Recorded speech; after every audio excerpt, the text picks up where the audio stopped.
Fala, meu povo, estamos começando o quê? Mais uns nordestinos pelo mundo. E antes, obviamente, de eu apresentar a minha entrevistada, que vocês estão vendo só que a cabecinha, o ombro, né? A mão, olha aí. Eu vou falar primeiro do Apoia-se, a galera que está nos ajudando no Apoia-se.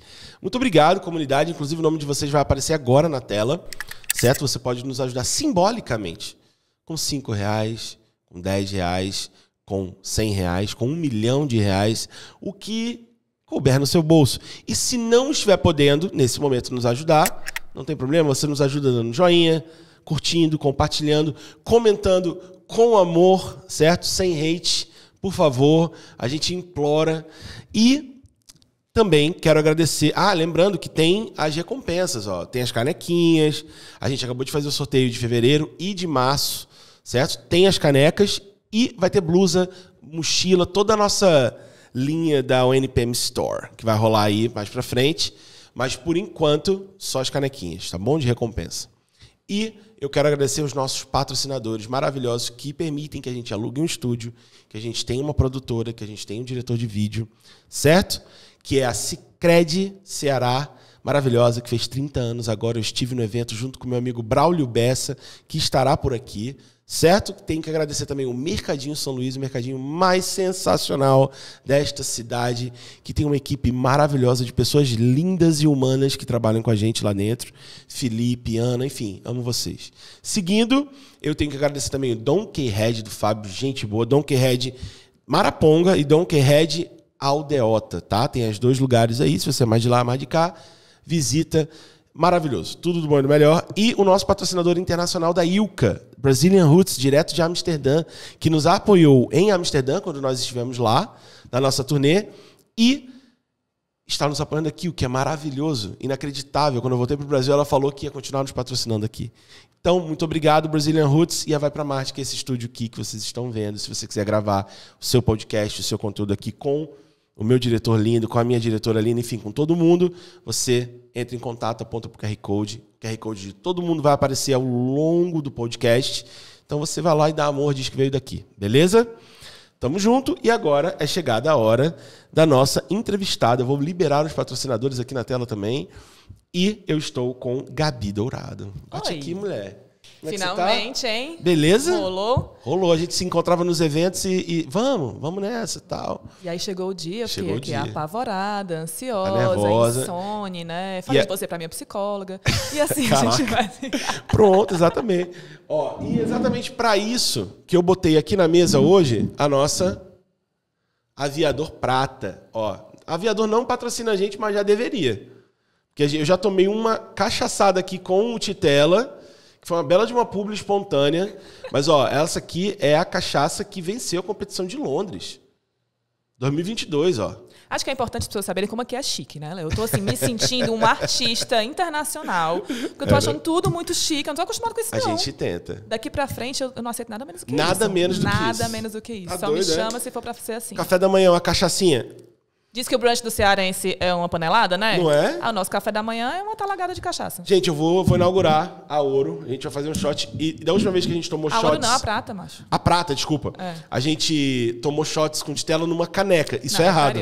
É putaria. É pouco Agora demais. nós compramos, a Debbie comprou aqui, ó, devidamente, shotzinhos proporcionais. Proporcionais. Né? Então a gente vai fazer... Se for proporcional ao meu nervoso, eu acho que seria na caneca. Mas pra gente dizer que a gente é fino, vamos fazer na... Tá nervosa nada, mulher. Não. Já fez muito disso Primeira aqui. pessoa que fez isso comigo foi Moisés Loureiro. O quê? O que o Moisés fez? Que me chamou pra fazer uma podcast. live. Uma live. Que ele depois eu ia transformar em podcast. Eu falei, claro, sem problema, tranquilo.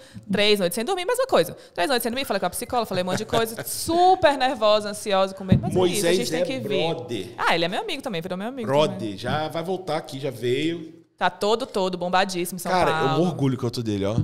Porque eu lembro que quando a gente foi lá no Teatro Rio Mar, você tava? Tava.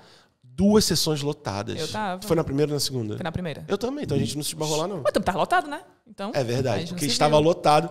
É sensacional ver o que o Moisés conseguiu. Sim. Sensacional. Vem E aí. é o que todo projeto regional quer, né? Ser reconhecido pela própria cidade. E eu agradeço todo mundo que está nos ajudando, toda a comunidade cearense que está apoiando os nordestinos também. Cearense é muito bom, né, gente? A gente faz muita coisa Gente, boa. vamos tomar uma aqui só pra... A Gabi disse que estava nervosa, então a gente vai... Eu falei, Gabi, tem água, café? Ela tomou água, tomou o café. Eu tô aceitando tudo, Léo. Eu tô achando tudo que eu acho chique, eu vou aceitando. Não tem perigo. Aí eu falei, tem cachaça. Premiada. quero. Ela, eu quero. Então, ó, eu vou botar aqui que é sua. Tá? Essa aqui é sua. Sim, mas tu não vai me acompanhar, não? Vou demais. Ave Maria. Galera, ó. Qual o tamanho do shot? Até em cima ou é... Não, tá bom, né? É aqui? Tá bom. Eu não sei, eu sempre erro. Depende do convidado, Tu né? tá no ligado caso. que foi isso aqui, né? O shot com titelo, né? Um negócio Isso é assim. maluquice. 2 dedinhos, né? 2 dedinhos. 2 dedinhos. 2 dedinhos. Ó, a minha aqui agora. Bora. Ai, Aí. Jesus. E eu vou deixar a garrafa aqui. Se por algum motivo a gente sentir Que é o momento também, que é o né? momento... Pra falar de coisas... Aviador, Sérias. hora, né, aviador? Vocês estão dando Por favor, mole. né, meu povo? Vocês estão dando mole. O homem sabe fazer dinheiro, viu? Vou aprender. A nossa Tchim, tchim. entrevista, saúde. Que seja Vamos nessa. ótimo. Mas tem que virar. Puta merda, peraí. Não é golinho, não. É? Tá. Mas shot não é virar? Rapaz, É dizem pra pegar. que é. É pra pegar, pra você eu vou, acender. eu vou fazer uma cara linda, Léo. Tá pronto? A câmera tá virada aqui pra pegar a minha cara. Ih, é pra ter Deus. corte bom, cara. Vai lá, Corte 1, bom, 2, vamos. 3 e... Ê, papai! Que delícia, né? Gostosa, hein? Uhum. Tá achando bom, né? Pega na cara, tá achando bom. Eita, tradição agora. É isso. Mas aí, ó. É bom que tá, o quê? Com barriga vazia, toma cachaça, vai sair aqui coisas que Mas, só ó, você vai saber. Deu aquela arrepiadinha. Aquele abraço. Ih! Me lasquei, agora que eu Agora solto a vamos. língua. Agora Bora. não, porque aquele filho da puta. É hoje. Mulher, vamos lá. Me conta. Eu não vou fazer pergunta polêmica agora, porque a gente acabou de chamar um shot. Eu vou começar do Vamos início. deixar bater? Deixa bater, Que é pra você poder ficar mais falar. consciente, mas solta um pouquinho, né? Sim, é bom. Gabi, você é de Fortaleza. Sou de Fortaleza, nascida e criada. Nascida e criada em Fortaleza. Como é que foi a sua infância aqui? Você estudou aonde? Eu fui... Assim, eu nunca morei fora. Né? Nunca morei em outra cidade. Sempre Sempre morei em Fortaleza. Fortaleza. Nascida e criada mesmo. Eu morei boa parte da minha infância no bairro de Fátima. Bairro de Fátima. Adoro o bairro de Fátima. É muito gostosinho. Morei até os 15 anos, mais ou menos. Depois me mudei ali pra perto de Iguatemi. E sempre estudei no Colégio GEL, que eram todos os GELs, né? Tinha o GEL Estúdio, GEL Fátima, GEL Centro, GEL Meireles, GEL não sei aonde, que meu pai era professor do GEL. Meu pai era professor de física. E aí eu estudava, só ia peregrinando pelos GELs da vida. Entendi. E acho que só no último ano, terceiro ano, que eu fui pro Antares. E aí minha mãe dá aula no Antares, que minha mãe é professora de português. Ainda Filha de dá? professores, ainda dá. Irado. Professora de português, literatura, redação. Aí, imagina, né? Eu morro de medo de escrever uma coisa errada, falar uma coisa errada. Por isso que eu fico nervosa. Esse trem passou pra mim já. Já eu lembro passou? que quando eu era estudante... Porque eu fui alfabetizado fora, né? Sim. Fui alfabetizado nos Estados Unidos. Meu pai mudou pra lá, eu fui com ele. A Sasha, né? Alfabetizada em inglês. Ai, que tudo. Só falta a conta da Queria Sasha, ser né? assim. A herança da Meu inglês é Sasha. maravilhoso. Mas eu fui pra lá, eu fiquei 3 anos, aprendi a ler e escrever. Quando eu voltei, português era uma questão. Sim. A gramática do Brasil não é igual à gramática americana, é muito mais simples a Sim. americana. Sim. Aí eu cheguei aqui na 4ª série. Aí, imagina, toma português. Dramático, né? Eu nunca esqueço meu professor Luiz Roberto. Eu lembro que ele escreveu assim, na minha prova, desiste. Puta que...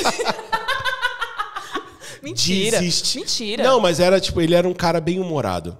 Tá? Não foi assim pra acabar comigo. Mas ele fazia assim, da pior nota pra melhor nota. Entendi. Então, quando chamava o teu nome de primeiro, você sabia que você era Sim. o cara que era o pior nota. Aí eu lembro que ele falou, Leandro, porque eu sou Leandro, viu, gente? É Léo, mas é Leandro. Vale, eu nunca saberia. Pois é, acabei de entregar. Leandro Paiva, aí eu fui lá, caraca, fui o primeiro. Aí ele olhou assim, lê aqui. Aí eu olhei, desiste. Mas eu já fiz isso na prova de física. Meu pai era professor de física, péssimo em conta, não sei, Sério? mais um. E aí, mas não era numa prova dele, mas eu fazendo aqui as contas, porque no meio do caminho eu falei, desisto. Ah, você colocou. Eu botei o desisto. Mas imagina o professor botar pra você. Não, aí não dá. Aí fica horrível, Mas foi né? brincando, tá? Eu não desisti, Ele estou é muito aqui, legal. consigo Luiz conectar as Roberto, palavras. Um beijo pra você. Luiz Roberto, maravilhoso. Como é que você tá, Luiz Roberto? Eu não tenho saudade dele. Mas, ó, você é formado em jornalismo. Sou formada em jornalismo. Mas você foi muito pra moda, né? Pra falar Fui. de moda. Fui. Você lembra quando que o jornalismo entrou na sua vida? Você consegue ter aquele momento especial que, tipo, jornalismo, gosto disso. Teve esse clique? Como é que foi? É bom que você fala jornalismo e moda, porque quando eu fui adolescente, eu tentei ser modelo. Um tremendo desastre. Não fiz nada que preste. O Cláudio Silveira nunca me aceitou no DFB. Aí, acelera, eu tô lá apresentando um programa no DFB, enfim. Tentei ser modelo, eu era alta, magra, enfim. A gente vai tentando fazer isso. E aí fui indo pra moda tentando ser modelo, mas eu queria os bastidores. Eu queria saber o que acontecia. Eu queria falar com os estilistas, eu queria estar no backstage, eu queria maquiar, eu queria viver... com os modelos, né? Eu queria viver aquela efervescência daquele bastidor, daquele ambiente. Corta, eu tô na faculdade de jornalismo, tem um jeitinho de me vestir, né, de estar aí no mundo, chama um pouquinho de atenção. E aí acabava que todos os trabalhos me indicavam para eu fazer relacionado à moda. Sim. Aí no meio do caminho, assim, eu fiquei com raiva disso. Falei, não quero mais fazer nada sobre moda, quero também experimentar outros assuntos, outros papéis naquela universidade. E tentei fugir da história da moda. Inclusive, meu TCC foi sobre humor. Sobre humor? Sobre humor. Não teve nada a ver com moda. Mas aí, voltando, assim, quando eu tentei ser modelo, eu sempre fui muito comunicativa, sempre falei muito. E aí eu sabia que eu ia para humanas. Né, que conta já não era comigo. Química, pelo amor de Deus, eu nunca consegui compreender como é que passa aquele negócio ali. Falei, gente, eu vou para onde? Eu vou para humanas. E aí fui lá, psicologia, comunicação, publicidade, para onde é que eu vou. E aí caí no jornalismo, assim, pensando que eu acho que é uma coisa que eu saberia fazer, porque eu gostava de ler, gostava de escrever, sabia me comunicar minimamente bem, não tinha medo de câmera, apesar de estar apavorada aqui, mas não é por isso. É por outra razão. Então, achei que era um lugar que eu poderia me dar bem e aprender coisas, fotografar, enfim, processos que eu gostava, que eu acho que eu ia me divertir aprendendo, né? Não ia ser um drama. Mas eu não pensava assim na minha carreira, no que é que eu ia fazer, para onde é que eu ia. Não tinha sonhos. Isso, na hora que eu fui escolher assim, o que é que eu ia estudar, não tinha nada a ver com isso. Tinha a ver com as habilidades que eu já tinha, onde é que eu ia aproveitar. E aí eu fui para o jornalismo. E aí teve essa história de, no meio do jornalismo, tudo está envolvido com moda. Eu tentei fugir um pouquinho, mas quando eu comecei a trabalhar, de fato, em redação, eu voltei a trabalhar com moda também. E aí eu me apropriei disso e fui estudar, fui pesquisar e fui entender melhor o que é esse processo, né? Vai estar no DFB desse ano? Eu estou esperando o Cláudio me mandar uma mensagem. Oi, Cláudio, tudo bom? Vamos fazer o que esse ano? Que ano passado eu apresentei o DFB TV. Tu tava, né? Eu tava lá. Foi muito legal. Foi muito legal. Até vou fazer uma viagem, eu botei ali na data, perguntei quando é que ia ser, para poder saber se... Pra não bater. Pra eu estar aqui. Mas eu não estou esperando aí uma ideia pra gente fazer lá. Chama nós também, a gente vai lá. Vamos? Participar. Vamos fazer um podcast? Um videocast? Monta um podcast lá. Bora? Fechou, então. Só esperando a ligação do Cláudio. Cláudio Silveira. Tá vendo? Rapaz, já pensou? Boa ideia, né? Na verdade, a gente tem... Não vou falar isso nas câmeras mais. Eu não falo mais as coisas nas câmeras. Vamos guardar. Tá. Te conto em off. Tá. Beleza. Dentro desse seu mundo de moda e jornalismo, dentro do jornalismo, né? Você já trabalhou como repórter, como editora, você teve podcast, você foi colunista, é colunista da sua própria coluna também, né? Agora sim. E para outros jornais, como Freela, como é, de fato, ser tão plural, né?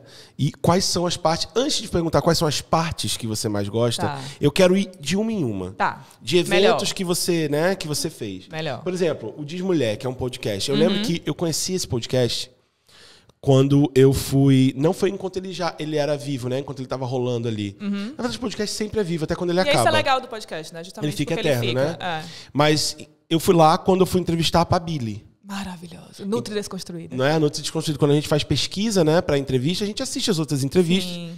E eu assisti a sua entrevista com ela e foi maravilhosa. Que bom. Consegui pegar vários insights para trazer para cá. Que bom. E foi quando eu conheci o podcast. Como foi essa época de fazer um podcast? Ele era um podcast literalmente, né? Não era videocast. Não era vídeo, não tinha. Não tinha, né? Então, assim, como é que era para você isso daí? Como é que foi esse momento desse podcast? Isso foi 2021, né? Eu trabalhava numa redação. Foi uma época que a redação ela se integrou. Né? Era um grande grupo de comunicação que tinha TV, rádio, impresso e web. Ele se integrou e integraram as redações. Eu entrei na redação, eu trabalhei mais de 12 anos em redação, mas eu entrei pelo impresso, que é a minha grande paixão. O impresso. A gente não fala muito dele, né? Tadinho tá aí escorraçado um pouco de lado, os jornais deixando, inclusive, de sair em impresso, de imprimir, mas eu sou completamente apaixonada pelo impresso. Sim. E entrei para fazer isso. Eu entrei como repórter de impresso, eu trabalhava no Zoeira, que era um caderno de entretenimento, eu amava fazer. E depois eu voltei para a redação para ser editora do Zoeira, que era para editar esse caderno. Que aí foi quando eu tive, assim, fiz as coberturas da Semana de Moda, fazia as entrevistas, podia colocar as capas com aquilo que eu acreditava. Eu tive muita liberdade em relação a isso. Foi muito legal. Mas o impresso acabou. As redações se uniram. E aí eu quero fazer um monte de coisa, né? Sim. Plural, né? Eu faço tudo, eu só não faço dinheiro. Eu vou aprender isso com você. Tá certo. E aí foi uma entrevista... A história dos podcasts estava sendo, né, tava bombando, assim, começando a bombar aqui no Ceará.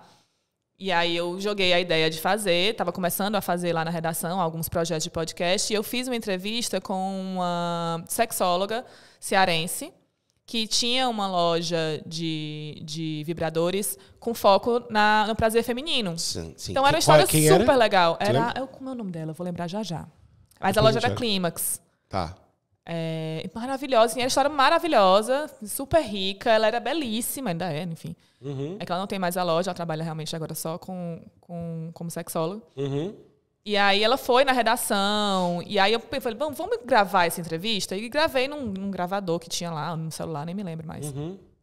E gravei a entrevista e foi super legal. Ela contou várias curiosidades. Contou, inclusive, como é que nasceu o vibrador. Você sabe como é que nasceu o vibrador? Não, como é que nasceu o vibrador? O vibrador nasceu... Lembra da história da histeria? Que as mulheres eram consideradas histéricas? Sim. E a histeria era uma doença? Sim. E aí, que se tratava a histeria ali. Entendeu? Entendi. Fazer uma siriricazinha na mulher pra tratar a histeria, pra ela ficar mais calma. Foi dando ler nos médicos. Né? Sério? Eu juro, ela me contou.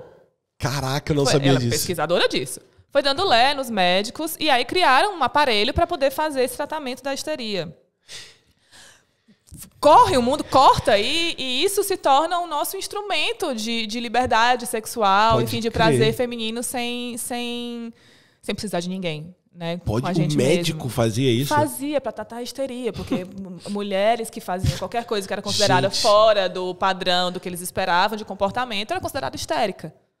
Olha só. Olha que loucura. Loucura. E ela me contou essa história, contou várias outras histórias super interessantes sobre aquilo, e eu tinha aquilo gravado. Falei, se eu for colocar só essa entrevista na internet, ou só no impresso, na época ainda tinha impresso, eu vou perder muita coisa. Vamos vamos colocar isso no ar tudo gravado? E aí criou o podcast. E aí nasceu dessa entrevista nasceu o Diz Mulher, que era o nome do podcast. Que aí o projeto que eu apresentei, eles toparam, era esse, de eu entrevistar mulheres sobre assuntos diversos. Não era para falar sobre ser mulher, feminismo e tal. Não era exatamente sobre isso. Isso era uma pauta, né? Uma das pautas. Isso era uma pauta. Começou aí, mas eu queria qualquer pauta que fosse, que a especialista, né, quem fosse comentar sobre aquela pauta, fosse uma mulher. Sim, claro. E aí... Nutri Desconstruída, entre outros assuntos, eram mulheres que falam arte urbana, humor. Eu entrevistava mulheres, e aí era o Diz Mulher. E nasceu assim o podcast. Diz acho Mulher. que a gente fez era Diz Mulher. Diz Mulher. Diz Mulher. Que aí acho que a gente fez umas 3 temporadas. Assim. Mas era muito num arrobo de desejo de fazer uma coisa nova e conseguir produzir daquele jeito. Então, tinha que continuar. Era eu que convidava, era eu que montava as perguntas, era eu que montava... Eu achei chiquérrimo que eu cheguei aqui, tinha uma produtora, tem um diretor, tem um não sei o quê. Quem editava era uma estagiária que abraçou o projeto e amava. Se não fosse ela, esse projeto não nascia, que é a Bia Irineu, maravilhosa. Então, ela editava, eu gravava no estúdio da rádio. E aí, tinha um tempo exato para gravar, porque aí tinham os ao vivo da rádio, aí batia na porta e falava, não, a gente tem que fazer agora o ao vivo da rádio, eu tinha que sair do estúdio. Abandona. Enfim, era uma iniciativa. Dinâmica, né? Era uma iniciativa para poder fazer o negócio acontecer e fazer dar certo, porque era um projeto que eu achava que era muito legal. Pode crer. E olha só como é que é interessante que você falou aí, né? Sabe a história do vibrador? Isso é uma coisa que talvez você nunca soubesse exatamente a história vindo de uma pesquisadora se você não tivesse um podcast. Não saberia, porque a entrevista também não ia por esse caminho, provavelmente. Eu ia falar sobre ela ser empreendedora, eu ia falar sobre empoderamento feminino, que na época estava bem forte, eu ia falar sobre a vida dela como cearense morando em São Paulo. Enfim, qualquer outra coisa. Mas como era virou um bate-papo e estava sendo gravado, tá hora ela me conta esse assunto e eu fico, meu Deus, onde eu encosto? Corte. Mesa de bar que eu sento. Falei, você sabia qual é a história do vibrador? Sabe como é que o vibrador nasceu? Eu não sabia. Que é uma história maravilhosa. Mas essa é a graça, né? Tu vê, você fez 3 temporadas, é isso? Acho que foi. Então, várias entrevistas, né? A gente tá indo pra 100 aqui. Olha aí. O tanto de gente diferente que senta aqui pra conversar, com histórias diferentes, com vivências diferentes. você acaba sabendo desde astrologia, astronomia, até jornalismo, até vibrador, até, né? Vai ser uma história que tu vai contar na mesa de Vai bar ser uma também, história que eu vou contar. Não, conto aqui de novo. Gente, vocês sabem como é que o vibrador nasceu? Sabe a histeria? E aí vai. Mas acho isso. que tem um filme, alguma coisa que conta essa história. Não Tem? sei. Acho que o nome do filme é Histeria, inclusive. A gente vai conversar com uma sexóloga. Tô tentando lembrar o nome dela. Então já posso puxar essa conversa. Já puxa aí. Mas sabe qual é a história do sei lá o quê? Se a pessoa não souber, eu já tenho algo a acrescentar. Mas ela vai saber, não é possível. É possível, né? Não é Uma possível. sexóloga, né? Ela Deve sabe, saber. ela sabe. Entendi. Então, hoje, o Diz Mulher, ele não, você não faz mais, né? É, porque ele a era... última foi dia 24, eu peguei, dia tu que 24 de fevereiro de 2021. 2021 foi um ano complicado. Pandemiazinha bombando. Pandemia zona, né? Pandemia zona. Mas eu comecei antes da pandemia. E é um projeto que está vinculado ao sistema, né, que eu trabalhava. Então, não é um projeto meu, não é uma marca minha. Então, eu não Que é da detenho Vetimares, né? eu não detenho nada sobre essa marca. Ficou lá para Mas foi criado fazerem. por eles? Não, foi criado por mim. Mas lá dentro, né? Lá dentro, usando a estrutura, enfim, é divulgado por eles. Então você não tem direito sobre esse nome, né? Não.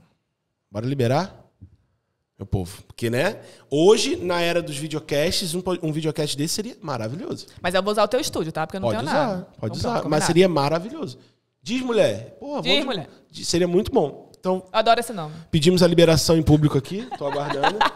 Certo? Provocando mesmo. Eu amo. Não sei o que eu falei. Gente, libera, vocês não estão usando, pô. Fala sério. Beleza. Com relação a colunista, você é colunista do Diário do Nordeste também, né? Você trabalhou lá por um tempo. Eu fui colunista de moda e colunista de opinião. Lá no Diário. É. E como é que foi esse período? Eu Quanto fui tempo? colunista de moda quando eu era repórter. Nasceu Desenroladas, que é um projeto que, enfim, ganhou muita visibilidade. É um projeto super legal, tenho muito carinho. Quando eu era repórter, o Caderno estava começando a abrir esses espaços para colunistas. E aí foi oferecido para mim e para a Karine Zaranza, que hoje tem outro projeto lá no Diário, para a gente fazer uma coluna de moda. E aí a gente criou o Desenroladas. E aí a gente foi estudar a moda. Foi quando eu fui fazer a especialização em moda e comunicação. Porque eu falei assim, ok, eu tenho uma noção aqui, mas eu preciso saber a fundo sobre o que eu estou falando. E aí a gente ficou mais ou menos um ano. A Karine chegou a se desligar da empresa, depois voltou. Quando ela se desligou, eu fiquei com o projeto e convidei a Clara Dourado, que é a minha prima, que já trabalhava com moda. Também, mas mais para um lado de marketing. Ela tinha já uma pesquisa... O TCC dela foi sobre moda, então ela realmente pesquisava muito sobre isso. Convidei ela e a gente ficou assinando Desenroladas durante um bom tempo. Né? E aí eu também cheguei a me desligar da empresa também por um período, antes de voltar como editora. E aí eles liberaram Desenroladas pra gente. Entendi. E aí a gente manteve o Desenroladas como blog, como rede social. A Clara tinha muito isso. Na hora que ela entrou, a gente deu essa virada online. Isso tem mais de 10 anos. E aí esse projeto teve uma sobrevida, assim, uma vida bem útil, bem longa. Sim. Passado isso, quando eu voltei para o sistema e estava já nessa época de integração, e começaram a lançar as colunistas de opinião. E aí também me convidaram para eu ter uma coluna de opinião falando sobre mulheres, sobre cultura pop, comentando aí os assuntos que tivessem em alta sobre o meu olhar. Então, de BBB até casos mais sérios, assuntos em geral. Variados. E aí eu fui colunista de opinião. Morria de medo, menino, de ser processada, cancelada. Mas eu escrevia, aí eu falava um monte de coisa. Assim. Aí fazia tanto mais densos, assim, eu falava, sei lá, de assédio. Sim. Ou de questões que estivessem na TV, como eu brincava, sei lá, quando o William Bonner apareceu de barba, eu fiz uma coisa assim, meu Deus, o William Bonner apareceu de barba, que maravilha, que delícia. Ficou super engraçado e soltou. É livre, né? É um sistema livre, né? Era livre a gente... Não é, né? Tem sempre alguém que vai aprovar, né? Mas era meio cultura pop e assuntos em geral muito puxado para feminilidades, né? Rola muito assim, quando você está dentro de jornal, tipo, você fez a sua coluna e não ser aprovada, se não vai pro ar? Rola, mas não rolava com as minhas, não. Eles bancavam, assim. Nunca aconteceu, tipo, que você falou livre, mais ou menos. É porque eu já era editora, né? Então eu já sabia ali onde limites. Onde é que vai, onde é que não vai, o que é que era pertinente, o que é que não era. Eu gosto muito de perguntar o que é que a pessoa acha, porque nem sempre eu tenho tanta autoestima sobre o que eu faço. Então eu gosto de perguntar o que é que a pessoa achou. Então, nunca barraram nenhum assunto meu. Mas, aliás, eu tô mentindo. que não barraram coluna, mas essa entrevista com a sexóloga, por exemplo, foi tirada do ar do perfil do Instagram. Por quê? Aí você tem que perguntar para quem tirou do ar. Quem tirou do ar? Porque não sei exatamente. Enfim. Às vezes incomodou alguém. Mentira, mulheres falando sobre autoestima sexual. Incomoda, né? Demais, fica chato, né? Tem gente que não gosta. Incomoda muita gente, Tem gente que não gosta. E aí ela até levou, assim, os vibradores, parecia qualquer brinquedo, não era não era um peru. Era, né? Aquela coisa de design super chique que é hoje. Então não é que tava uma coisa explícita nas fotos, não, pelo contrário. Um peru, pode crer, peru. Eu fiquei procurando com a palavra ser mais palatável. Palpar. Mas que não tem isso, viu? Foi peru. Um peru. Pode crer. E disso tudo que você faz, né? Editora, repórter, podcaster, tudo isso, é apresentadora. Se eu pudesse falar pra você, Gabi, escolhe uma parada. Eu tenho uma empresa, o jornal Os Nordestinos pelo Mundo. Ai, vai ser tudo, hein? Já pensou uma empresa? Vamos montar essa parada, me aguarde. Se não chama a gente monta a nossa. Né? Então, olha só. Montei o meu jornal, Os Nordestinos pelo Mundo. E eu quero te contratar. Mas você, Gabi, você tem, de todas as suas múltiplas funções, qual que você quer trabalhar na minha empresa? Eu estou te dando essa porta. Qual que você quer trabalhar? Qual que você escolheria para fazer? Léo, eu acho que a base de qualquer coisa que eu faço é escrever. Eu gosto de escrever. Entendi. Eu sei escrever. Eu faço isso com o prazer e com a dor que é fazer aquilo que você gosta, né? Sim, prazer e a dor. Então, o que eu gosto e o que eu sei, o que eu faço de melhor é escrever. Eu sei que eu fotografo bem na TV, eu sei que eu falo bem, eu consigo fazer qualquer projeto que você colocar aqui de comunicação, eu desenrolo para fazer.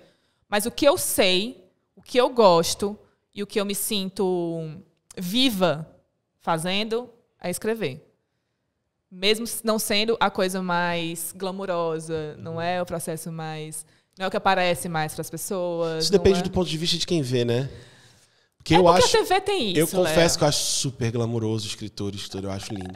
Mas a TV tem essa coisa desse... Quando eu apareci na TV, parecia que eu tinha acabado de estrear na profissão e eu já tinha 10 anos. Existe isso. Então, tem isso, assim, escrever é solitário.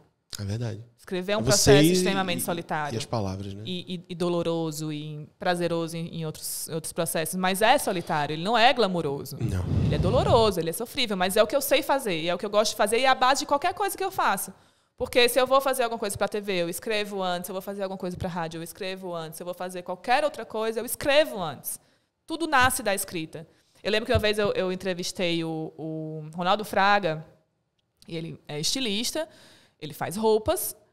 E aí a gente perguntou mais ou menos a mesma coisa, assim, onde é que nasce, né, o processo. A gente sempre pensa no tecido, pensa nas cores, pensa no tema. E ele falava que tudo nascia do desenho. Então, antes de qualquer coisa, tem o desenho.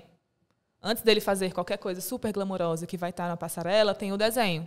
É a base, né? Que é um processo também solitário, único, é a base da criação dele. E, para mim, tudo nasce da escrita. Tudo vem primeiro na escrita. É tudo sobre escrever. Então você seria... Eu podia ser roteirista, eu podia ser apresentadora, qualquer coisa. Eu estou falando das minhas paixões, né? Se me chama, eu falo, bom, eu posso ser roteirista do seu projeto. Eu tenho um pouco de agonia de podcast que não tem roteiro. Você tem um roteiro? Tem, tá aqui na minha frente. Vamos fazer um bate-papo e não tem roteiro. Eu falei, tem que ter roteiro, meu anjo, tem que ter roteiro. Então, posso ser roteirista, posso escrever o que você vai falar, ou posso apresentar no projeto também, tá tudo certo. Vendo? Quando a TV chegar, quando o nosso projeto chegar... Posso ser apresentadora do Nordestinos pelo Mundo. Tá vendo? Mas a minha paixão é escrever. E eu sei que... E eu não vou chegar no teu projeto de TV, no teu projeto de rádio, no teu projeto de qualquer outra coisa, sem ter um texto escrito, sem ter um roteiro, sem ter uma base, sem ter uma ideia. Lógico. Eu vou começar sempre escrevendo. Isso é preparação, né? É o básico, se preparar para chegar num canto, né? Mas tem gente que não faz o básico, não. O povo não... Vamos fazer uma conversa de mesa de bar. Não é assim, porque aí você se perde, aí você deixa de perguntar as coisas que precisa perguntar. A conversa não flui, ela vai para uns caminhos meio esquisitos. E falta de tempo não é desculpa, porque assim, você vê a gente aqui... Eu tenho uma pessoa que me ajuda nas pautas, porque eu não consigo fazer tudo. Sim. Então eu tenho uma pessoa que é a Bela, me ajuda nas pautas. Maravilhosa, inclusive. Depois a gente debate, discute, eu acrescento, papapá, sempre assim. Né? Então, tem que ter alguém te ajudando, né? Tem que escrever. Tem que escrever. Seguinte. Eu soube que você foi pra uma semana de moda fora do Brasil, né? Colômbia Moda. Colômbia! Como é a da Colômbia? Ela grita com... É a melhor da França. France. Mas é assim mesmo. Tem uma que desafina, né? Tem uma que desafina Terra de também. Shakira. Shakira. Você foi pra Colômbia, Pra certo? Colômbia. Como é que foi isso? Porque você não falava, né? A língua? Não falo. Ainda não fala? Ainda não falo. Mesmo namorando uma pessoa que fala. Descendente boliviano que foi alfabetizado. Se tu foi alfabetizado em inglês, ele foi alfabetizado em espanhol. É o corte da vida, né? Que bota a gente nas situações. Mas como é que foi? Eu era colunista de moda, comecei a fazer as semanas de moda do Brasil, fui para Fashion Rio, São Paulo Fashion Week, cheguei para Colômbia Moda. Mas é legal falar também que essa história das coberturas de moda, eu comecei a conseguir entrar nas coberturas de moda porque eu fui atrás. Claro. Eu não era a principal repórter de moda na época, que eu comecei a escrever. Já tinha, as semanas de moda convidavam os repórteres, me mandavam passagem, hospedagem, tudo era chiquérrimo. Para cobrir, e eu não era a principal, mas eu queria muito ir. Sim. Então, eu conseguia um credenciamento de fotógrafa. Massa. Para poder entrar. Aí, paguei passagem, consegui hospedagem na casa de uma amiga minha para fazer o Fashion Rio, que foi a primeira que eu fiz. E aí eu peguei uma câmera, assim, na época, meu namorado era de audiovisual, ele tinha uma câmera, eu peguei uma câmera e falei, vou fingir que sou fotógrafa, porque era um jeito, eu não sou fotógrafa, porque era o jeito de eu conseguir entrar na sala de desfile. Sim. E aí eu prometia pra minha editora, que era na época do Zoeira, que cobria entretenimento, falava, eu trago entrevistas de famosos, mas eu vou assistir a semana de moda, porque eu quero assistir os desfiles. Sim. Aí eu ficava lá no pitch, assim, com as bazucas zonas, assim, pá, fotógrafos com a câmerazinha assim, meu Deus, tô fingindo aqui que eu tô fazendo alguma coisa pra assistir os desfiles, entender como é que funcionava aquela lógica o mundo, né? da semana de moda. Ficava correndo atrás dos famosos pra poder fazer entrevista, Luana Piovani, Carolina Dickman, quem mais aparecesse ali, eu tava todo mundo, né? Tentando fazer alguma entrevista, passei mal, fui pro ambulatório, porque eu não, fazendo 7 pautas ao mesmo tempo, tentando fazer o negócio dar certo, não comia, não fazia nada, correndo loucura, louco. né? 20 e poucos anos, bem menina. E aí comecei a fazer amizade com as assessoras de imprensa, comecei a publicar as matérias e mandava para elas. E aí a gente começou a ter o Desenroladas, e aí eu comecei a entrar no mailing ali da moda, e aí comecei a ser convidada via jornal, né? Não era meu nome especificamente, comecei a ser convidada via jornal. E aí comecei a frequentar as semanas de moda até que chegou a história da Colômbia.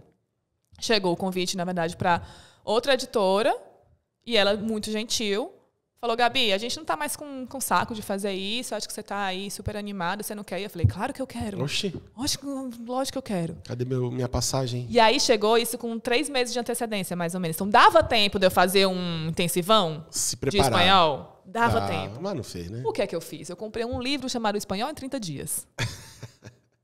Mas mandava um olha. Que tinha que fazer, né?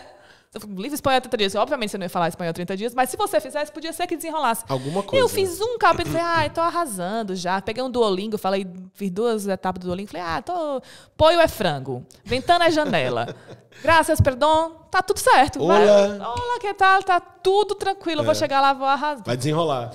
Cheguei lá, parecia mandarim, Léo. Eu não entendia nada. O espanhol é enrolado ali, né? Cara, cheguei no avião, a mulher falou assim, Poio, não sei o quê. Eu falei, Poio é frango, já sei, tô sabendo tudo. Arrasei, vai dar tudo certo. Cheguei no hotel, o cara...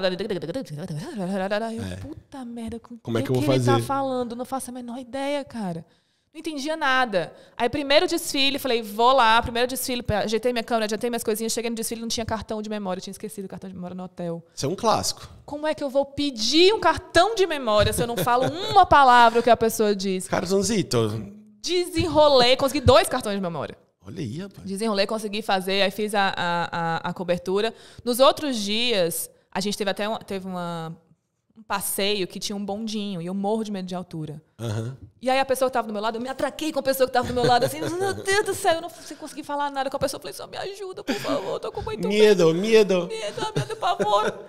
Aí, sei lá, ela se simpatizou comigo, fiz 2 grandes amigas, éramos um trio, coladas, uma venezuelana e outra, acho que era chilena, não me lembro exatamente. Mas... Elas se falavam e você fingia, né? E eu, no carisma, né? Não fazia nada. Mas elas me abraçaram ali, né? Sim. E aí, acho que no segundo dia eu já era a brasileira que não falava nada. Assim, você que é a brasileira que não fala um espanhol. Eu falei, sou eu. Pode crer.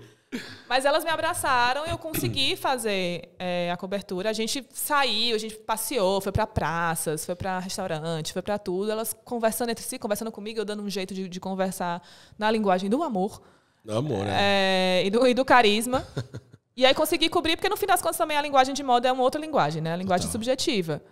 Sim. Então, a semana de moda em si dava para eu... vi o Maluma lá. Nem tinha feito nada com a Anitta. E o Maluma cantando na... Já tava lá, Já né? tava cantando na passarela. Elas falavam assim, Maluma, é famoso aqui, não sei o quê. Eu falei, que legal, é bonitão. Massa.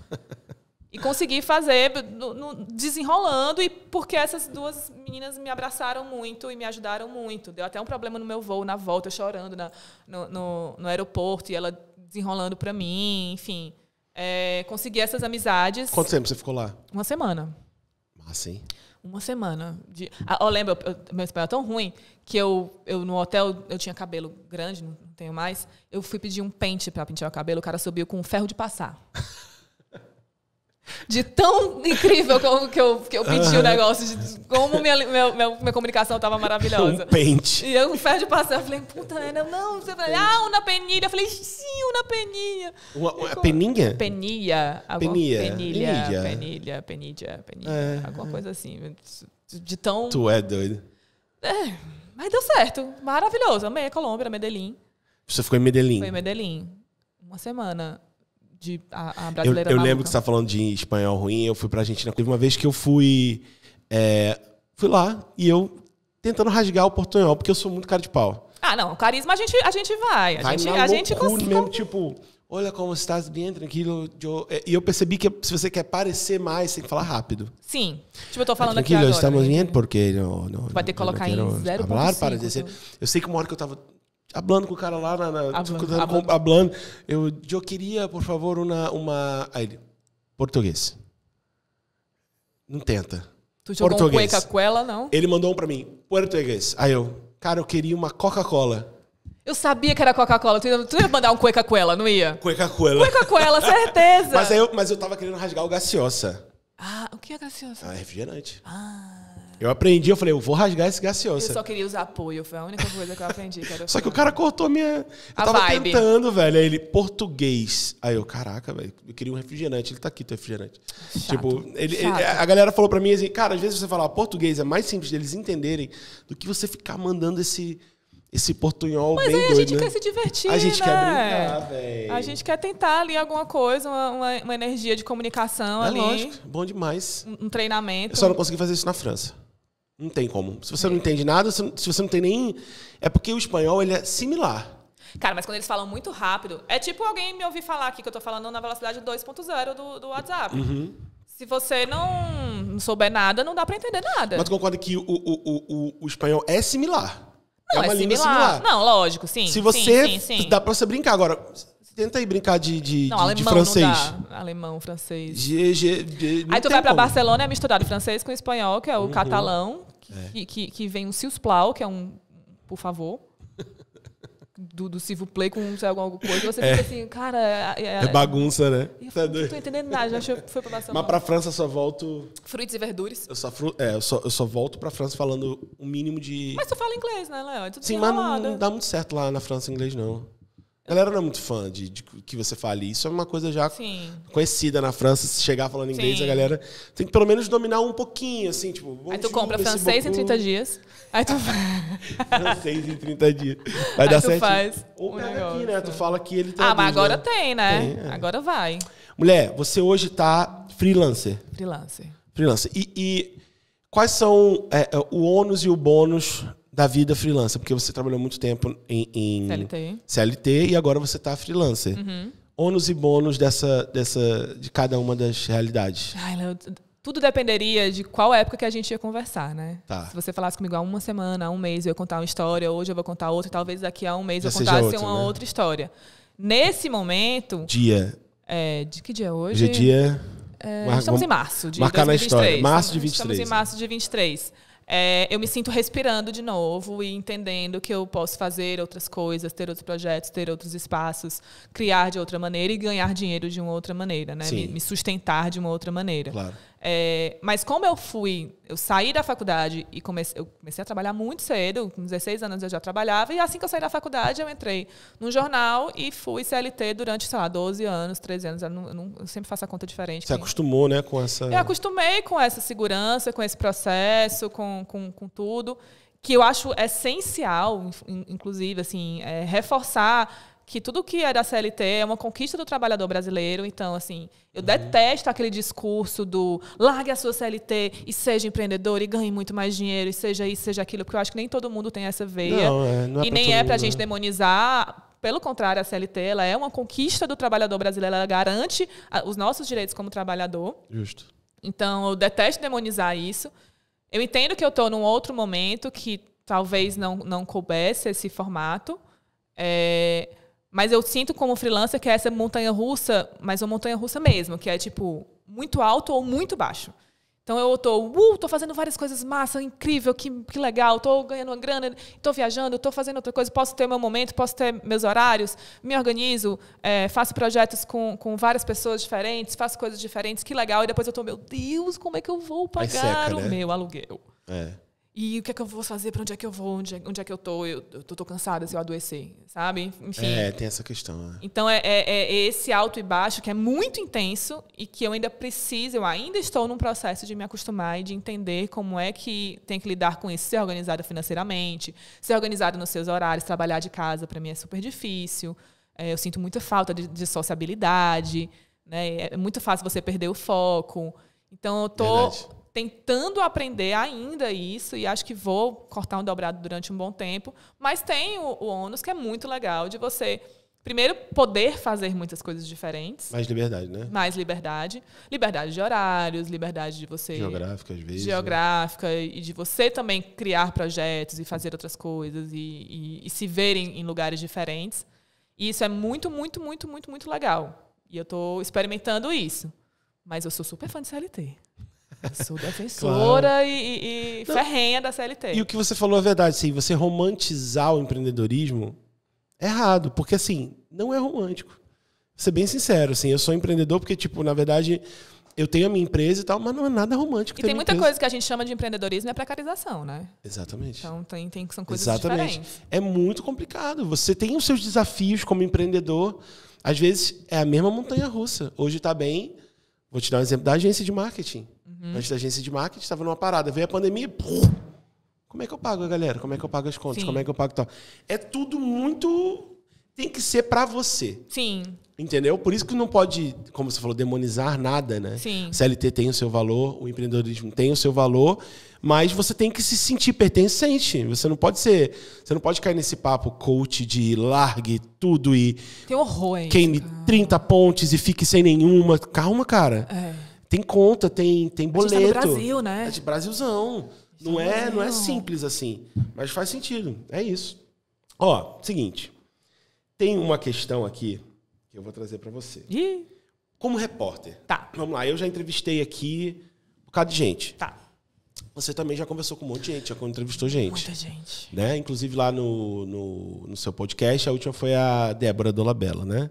Fala Bela. Dolabella, eu misturei Dolabella com Fala Bela, Débora com Miguel, né? Tô todo mundo misturado. E o Dado. E o Dado Dolabella, né? Que tá com a Vanessa, meu Deus. Que tá com a Camargo. E a vida foi com a Débora Fala Bela.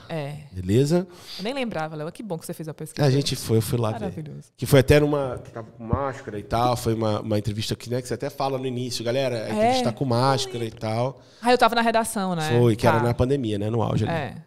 E beleza, você já teve alguma experiência? Qual foi a experiência mais maravilhosa que você teve conhecendo ou entrevistando alguém famoso? Alguém que você tipo, caramba, eu queria muito conversar com essa pessoa. E se teve uma experiência o extremo oposto, muito ruim de você ter conhecido ou conversado com alguém famoso? O lado maravilhoso de ser entrevistadora, de ser jornalista, e o lado putz, olha só que merda. Tá. Eu anotei, eu fiz uma listinha que eu não queria ficar pensando. Eu lembrei de três entrevistas boas que foram marcantes pra mim. Quem? E a primeira, e nem é conhecido, né? Calma, vou chegar em gente mais famosa. Mas a primeira é o Jun Nakal. Sabe quem é o Junakal? Não, quem é? Junakal é um designer de moda também, né? Designer, mas trabalha com outras vertentes do design, mas fez muita coisa de moda. E ele fez um desfile que eram os vestidos de papel. Todos os vestidos eram feitos de papel. E quando as modelos chegavam no final do desfile, elas rasgavam aquela obra de arte. Caraca. Então, era um desfile muito marcante, né? E do processo design, questionando a moda, questionando a indústria, questionando um monte de coisa. Enfim, ele é um pensador super incrível. E a gente tinha a coluna, na época, estava eu e a Karine, a gente tinha a coluna Desenroladas, e ele vinha pro DFB. Inclusive, fez um desfile maravilhoso. Eu morri de chorar. A pessoa chorar em desfile, eu sei que é um pouco. Não, mas eu choro. Emoção, eu né? choro muito. Tenho lua em câncer. E aí ele veio fazer aqui, então a gente tentou entrevista com ele, e eu negociando aqui a entrevista, isso era de madrugada, acho que era 2 da manhã, e ele me respondeu, pode ser agora? Eu falei, eu estava deitada. Mas pode, né? Junakal, quero conversar com você, pode ser agora. A gente fez um Skype de madrugada. E todas as perguntas... Porque, assim, você é entrevistador. Você faz uma pergunta esperando uma resposta. Sim. Você meio que vai ali conduzindo, pensando numa resposta que você já está previamente imaginando que a pessoa vai dar. Sim. Cada pergunta que eu dava, ele dava uma resposta completamente diferente do que eu esperava. Pode crer. E isso foi genial, sensacional. Então, eu uso essa entrevista como pesquisa até hoje para as minhas coisas de moda, porque ele falava sobre tempos que a gente está vivendo hoje. Essa entrevista tem muitos anos. Então, para mim, foi muito marcante como um conteúdo que eu fiquei muito orgulhosa de fazer, claro. e pela curiosidade de entrevistar alguém por Skype às 2 da manhã. Um designer muito, muito foda. E aí, mas aí talvez para quem está ouvindo não seja tão curioso, porque ele não é tão famoso. Não, mas é do teu universo. Tem outra que eu amei fazer, e aí eu acho que tem a ver com essa coisa de você ter um pouco de assinatura no que você faz, que você faz isso muito bem também, de trazer a sua forma de falar, a sua forma de escrever, trazer um outro processo, porque às vezes você fica no jornalismo muito duro, né? Achando que tem que ser daquele jeito, daquele formato, daquele jeitinho. E eu entrevistei a Pitty. Eu já entrevistei ela algumas vezes, mas eu entrevistei ela uma vez, e aí eu montei 5 perguntas que ela não aguentava mais ouvir para ela responder do jeito que ela sempre quis. Cara, que foda! Ótima ideia, velho. Caralho. Eu tenho vontade de fazer um projeto hoje só com isso, assim, porque muito eu não esqueço isso. Tá registrada a ideia dela. Vocês não comprem, não. Eu vou fazer ainda um dia. Vou fazer aqui com o Léo. Era 5 perguntas que você não aguentava mais responder do jeito que eu sempre quis. Então era, como é fazer rock na Bahia? Como é ser mulher no rock? E aí eu fiz umas 5, assim, perguntas óbvias. E ela respondeu do jeito que ela queria responder. A gente publicou isso e foi super legal. Ela se divertiu. Se divertiu, achou massa. Aí, na época do Será Music, eu fui pro Será Music, levei no backstage pra ela a matéria. Fui super elogiada pela minha editora. Então foi massa, assim. E eu não esqueço isso, porque eu acho que isso tem um pouco da assinatura de quem produz. Claro. Foi a ideia que eu pensei. Falei, cara, toda entrevista que eu tô lendo dessa mulher, ela responde as mesmas coisas. Que saco. Então, será que ela não tem... Ela, certeza, desliga o gravador e ela fala, puta que pariu, eu queria falar, mandar todo mundo a merda. Então, vou dar essa oportunidade para ela fazer isso. E aí, foi massa. Um dia eu ainda faço um projeto só isso. 5 perguntas que você responder do jeito que você sempre quis. E a terceira, que já é fora da redação, que eu me emociono muito, foi o Mestre Expedito Celeiro. Quero muito falar com os caras. Eu fui fazer o Mostra Sesc Cariri de Culturas. Eu tinha acabado de sair da redação, estava começando a trabalhar por mim. Foi um projeto maravilhoso, assim, que eu tenho muita alegria de ter feito. E uma das entrevistas era com o mestre. Eu me tremia todinha, super nervosa. E aí, quando a gente foi conversar com ele, estava tendo uma obra, onde ele, enfim, perto do ateliê dele, uma obra super barulhenta, era de vídeo. Tem 2 histórias com ele. Essa, que era o vídeo, então a gente gravou, ficou horrível o áudio. Aí eu, morta de vergonha, ele é um senhor, sabe? Enfim, cansada, a gente ali alugando ele. Aí eu falei, mestre, a gente vai precisar refazer, porque o áudio ficou muito ruim, o barulho atrapalhou, eu te peço 1000 desculpas, será que a gente pode fazer de novo? Ele, minha filha, quando o negócio tá ruim, a gente desfaz e faz de novo. Pronto. Ainda bem, né? A sabedoria de um mestre que trabalha com artesanato, né? Não foi a sabedoria do seu Lunga, né? Não.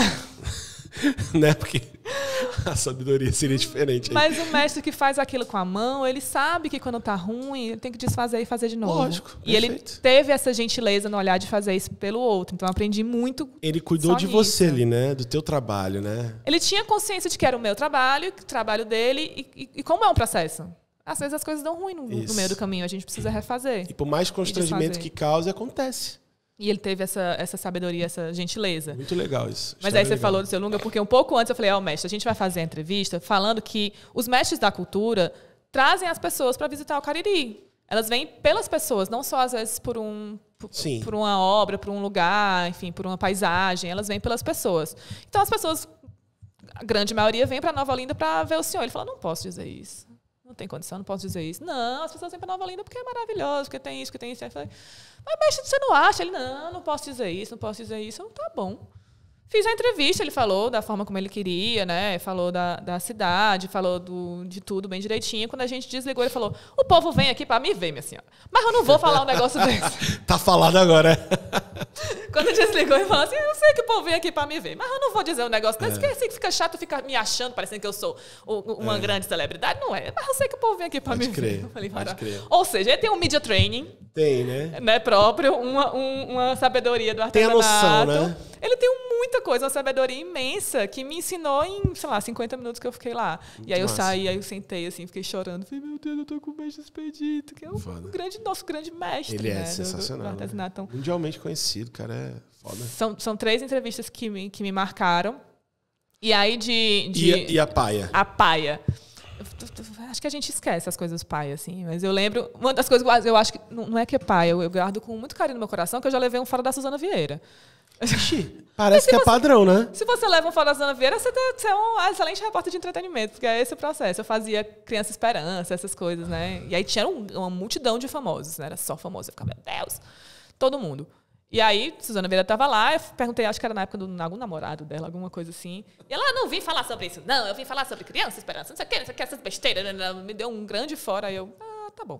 Aí virei e saí. Cara, é a segunda que fala da Suzana Vieira em 2 dias, né? Mentira! Passada. Eu acho ela maravilhosa, tá? A Dani falou a mesma coisa.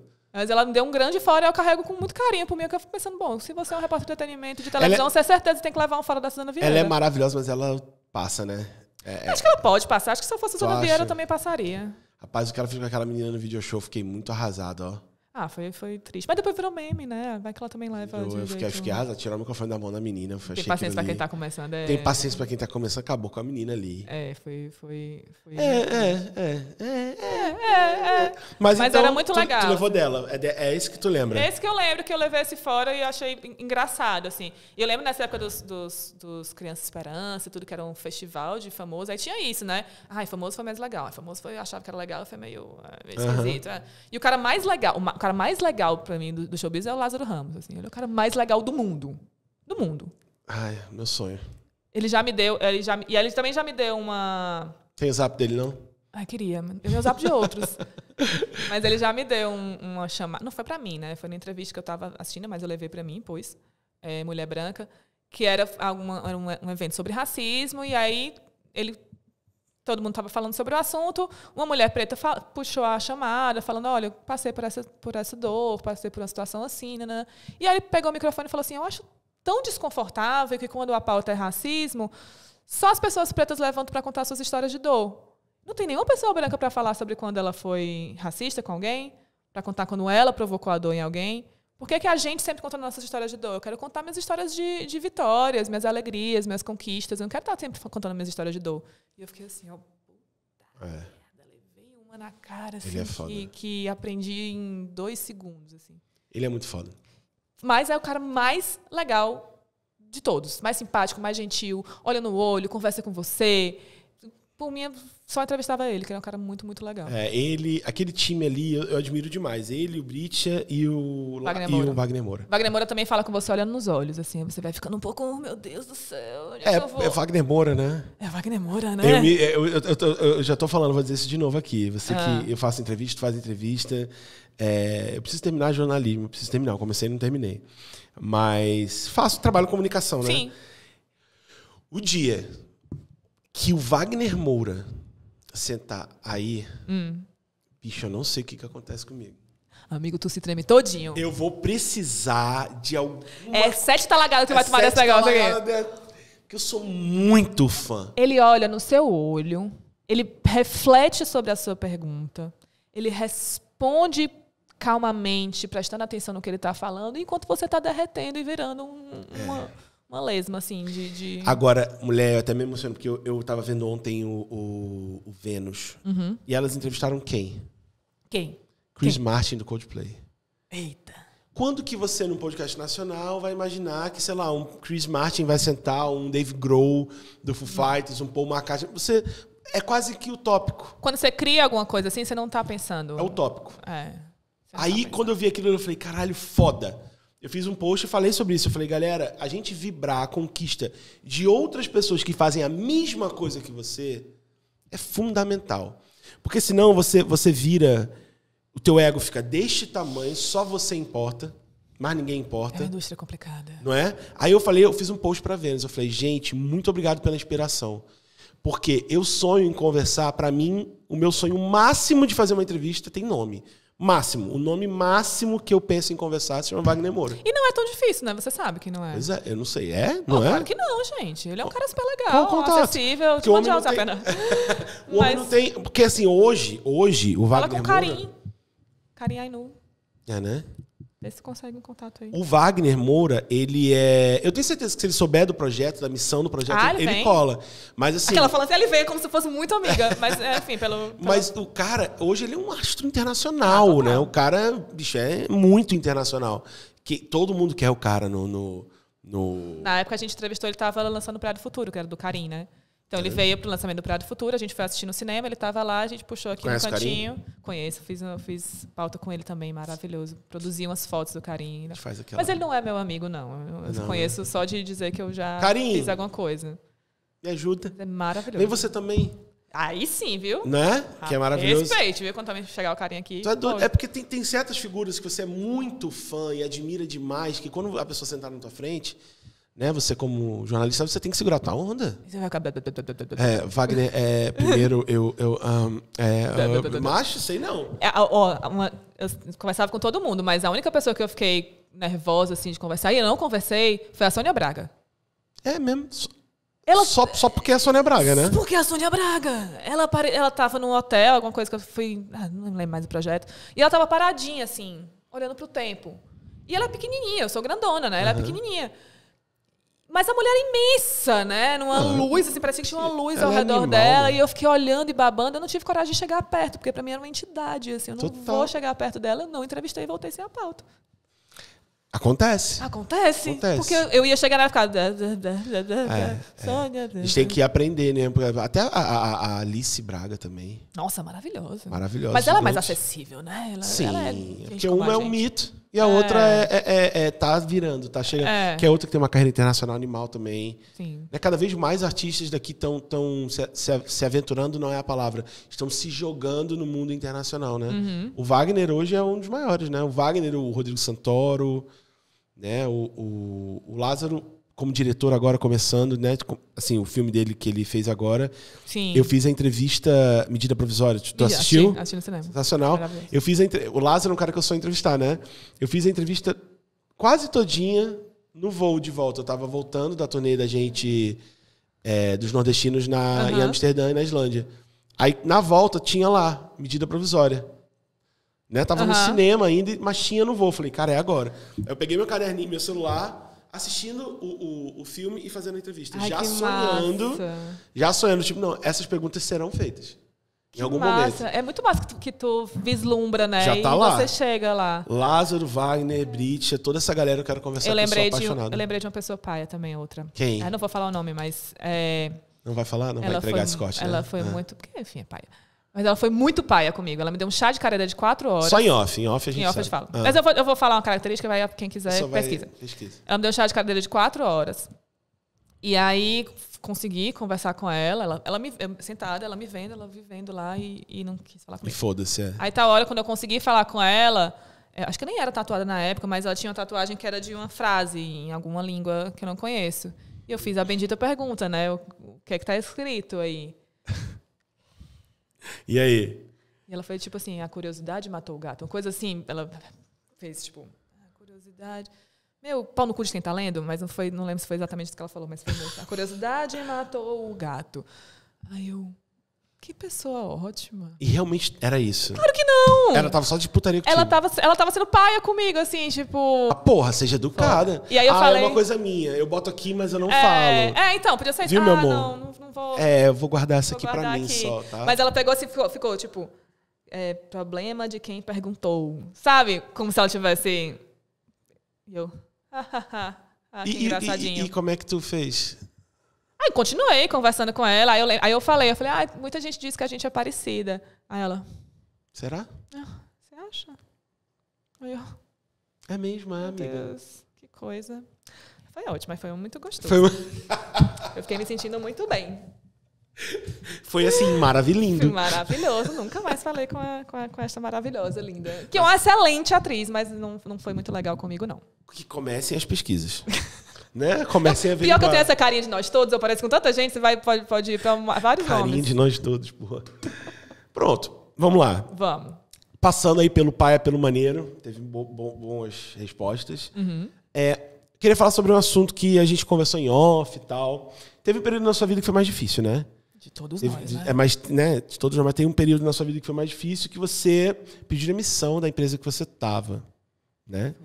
E foi um ato corajoso seu, porque você precisava cuidar de você, da sua saúde mental. Fala um pouquinho sobre isso. Foi 2021. É legal que tu estava falando de vários projetos, né? Tu falou do podcast. 2021, que tava ali em 2021. Dá pra ver essa timeline. Você fala do podcast, você fala da coluna. Foi a época que eu entrei na TV também. Fiz projetos pra TV. A gente nem falou, né, disso. A gente fala. Fiz projetos pra TV. Era editora. Né? Eu tinha um cargo de editora, eu tinha uma função, tinha umas coisas. Eu lembro que uma época eu listei 5 projetos ao mesmo tempo que eu fazia, né, para a empresa. Vai dar ruim, né, isso? Uhum. Não vai dar certo. Ninguém consegue fazer tudo ao mesmo tempo. Não é porque eu sou plural nas minhas habilidades que eu vou conseguir exercê-las todas ao mesmo tempo. Verdade. A gente precisa fazer aí uma prioridade. Fora isso, pandemia. Né, já avacalha a mente do ser humano. Já avacalhou o nosso juízo de várias maneiras. Era na época daquela segunda onda que foi muito avassaladora, né, que foi a que veio realmente com muitas mortes, muitas perdas. Foi um processo muito intenso. Eu, com todos esses projetos, fazendo um monte de coisa, burnoutei. Tive um diagnóstico, lembro até hoje, de transtorno de ansiedade e depressão. Transtorno misto de ansiedade e depressão. Então, não é só o do burnout, aquela ideia da gente dar uma pirada, um desligamento. Né? Eu tive um processo de adoecimento, né, entre ansiedade e depressão. Então, era a época que eu chorava descontroladamente. Eu sou muito chorona. Mas eu chorava descontroladamente, eu não tinha absolutamente nenhum controle. Eu chorei no meio da redação, um choro... compulsivo, né? Assim. Eu tirei uma licença de 15 dias só, não foi o suficiente. Eu tinha pensamentos muito complicados, ruins, né? Eu ia trabalhar desejando ser atropelada, ser assaltada, ser qualquer outra coisa que me impedisse de chegar naquele lugar. Sim, ansiedade nível hardzão. Hard. Né? E a depressão no nível de não quero sair daqui, não quero me mexer. Sim. Uma coisa... que não sou eu, né? Eu sou essa pessoa comunicativa, solar, divertida. E eu tava um pedacinho de nada, assim. Sentindo mesmo frágil, né? E aí já tinha começado o processo de análise, fui no psiquiatra que me deu o diagnóstico e a licença, comecei a tomar medicação, nunca havia tomado medicação na vida. Comecei a tomar medicação, mas num arrobo, assim, de... não aguento mais. Eu cheguei na empresa e pedi demissão. Foi a solução que você encontrou, né? Eu cheguei, assinei tudo que tinha que assinar, virei as costas e fui embora. Então, eu não tive nenhum processo de um velório, né, daquele luto que eu estava vivendo. Né? Eu não tive uma despedida, não falei com as pessoas. Teve uma preparação. Não teve uma preparação. Eu só não conseguia mais. E eu lembro que o médico da empresa olhou para mim e falou assim, você está muito nervosa. Eu falei, eu estou nervosa assim. Eu falava tudo super acelerado. E assinei e fui embora. Você precisou pegar um paraquedas, né? E assim encerrou uma jornada, né, com um monte de coisa que eu fazia, de 12 anos, num processo de adoecimento. De estafa, né? Cansaço, depressão mesmo, né? Depressão mesmo, assim, de adoecimento mesmo. Não era só um cansaço físico, porque eu tinha muitas coisas para fazer. Era um processo de adoecimento que unia uma pressão de trabalho, uma pressão... Que eu lembro, na época, no auge da pandemia, também era isso. Assim, afaste-se das notícias. Como é que eu vou me afastar das notícias? Eu trabalho com as notícias. Né? Então, necessitava um cuidado que não aconteceu. Então, eu simplesmente fui embora. E aí, nessa ruptura tão grave, né, tão rápida, enfim, sem uma preparação, sem um momento, sem uma conversa, sem nada... Aí eu fui mais para baixo ainda, né? Porque um dia eu estava com 5 projetos, no outro não tinha nada. Então eu quebrei. E eu quebrei em todas as possibilidades que essa metáfora dá, né? Eu quebrei financeiramente, eu quebrei fisicamente, eu quebrei emocionalmente. Eu quebrei de todas as maneiras. Eu estava completamente quebrada. Então, para eu conseguir juntar esses caquinhos, tem aí uns bons anos que eu tenho me esforçado e trabalhado nisso, mas é muito difícil. É muito difícil, porque é um processo também solitário. Sim. Porque nem todo mundo entende, nem todo mundo compreende. Inclusive, no trabalho, assim, nem todo mundo percebia como eu estava mal. Porque às vezes ou aceitava que eu estava tão mal, né? Como é que você faz tanta coisa? Como é que você é isso? Tem uma foto sua enorme na parede da empresa. Como é que você está mal? Como é que é você que está mal? Né? Como é que tá os outros, então, né? E aí, até para eu aceitar também que eu precisava de um tempo para eu me cuidar. Mas como eu saí muito quebrada, eu não podia parar, porque eu tinha que trabalhar para poder me manter. Eu me mantenho desde muito nova. Então, eu lembro que eu saí e na outra semana eu estava sentada assim em casa, no computador. Como se eu tivesse alguma coisa para fazer. Eu não tinha. Aí eu ficava a tarde inteira, assim, meio no automático. Então, por isso que eu te falei, né? Qualquer semana que a gente conversasse aqui, seriam conversas completamente diferentes. Justo. Mas eu acho muito triste que tenha sido dessa forma. Eu acho muito triste o que eu passei. Eu acho muito triste ter chegado ao ponto desse adoecimento, mas não tem controle, né? A gente adoece não é uma escolha. E a criação, de uma forma geral, né? A criação de conteúdo, que o jornalista também é um criador de conteúdo. Sim, é basicamente um criador de conteúdo. E tem muita pesquisa, muita entrega para uma matéria, e às vezes essa matéria no dia seguinte já é outra, já passou, você investe muito tempo, aí você está na TV, aí você está fazendo isso, você está fazendo aquilo. Quando você vai ver, às vezes você pifa. Eu pifei. Você dá uma pifada. Você, às vezes o projeto está num lugar que ele está meio que assim, né? Aí você tem questões financeiras, né? Você tem questão, mas eu estou fazendo tanta coisa, mas ainda... Cadê o dinheiro que realmente justifica todo esse trabalho? Cadê o sei lá o quê? Bum! Exato. Aí dá essa explosão. Então, possivelmente, o que aconteceu com você foi isso, né? Foi exatamente isso. Você precisou pegar o teu paraquedas e sair fora, pular daquele barco. E aí né? é bom, porque você falou essa palavra coragem, todo mundo falava essa história de ser coragem, corajosa, mas eu não acho que eu fui corajosa. Eu acho que foi um ato de desespero. Assim, eu não precisava passar por isso, esse pós ser tão difícil. Eu escolhi o caminho... Eu escolhi como se tivesse sido uma escolha. Não foi exatamente uma escolha. Aconteceu. Eu fui pelo caminho mais difícil. Né? Eu fui pelo caminho que me deixou sem base. Então, eu não sei exatamente. Até hoje eu tenho um receio dessa coisa de ser coragem, exatamente corajosa, inclusive de fazer com que as pessoas tomem coragem para isso também, porque eu sei que tem muita gente adoecida no trabalho. A gente está numa sociedade capitalista e nesse processo que é extremamente adoecedor para o trabalhador, e por isso também eu defendo a CLT. De não parecer que é um ato exatamente corajoso, foi um ato de desespero. Às vezes, o ideal, às vezes, né? Cada história é uma história, Sim. né? É pedir ajuda, né? Eu pedi, né? Mas não rolou do jeito que você estava esperando. Não aconteceu de forma efetiva. Né? Acho que quando você recebe uma pessoa que é tão produtiva te dando um atestado de ansiedade e depressão, alguma coisa está acontecendo. Então eu pedi ajuda.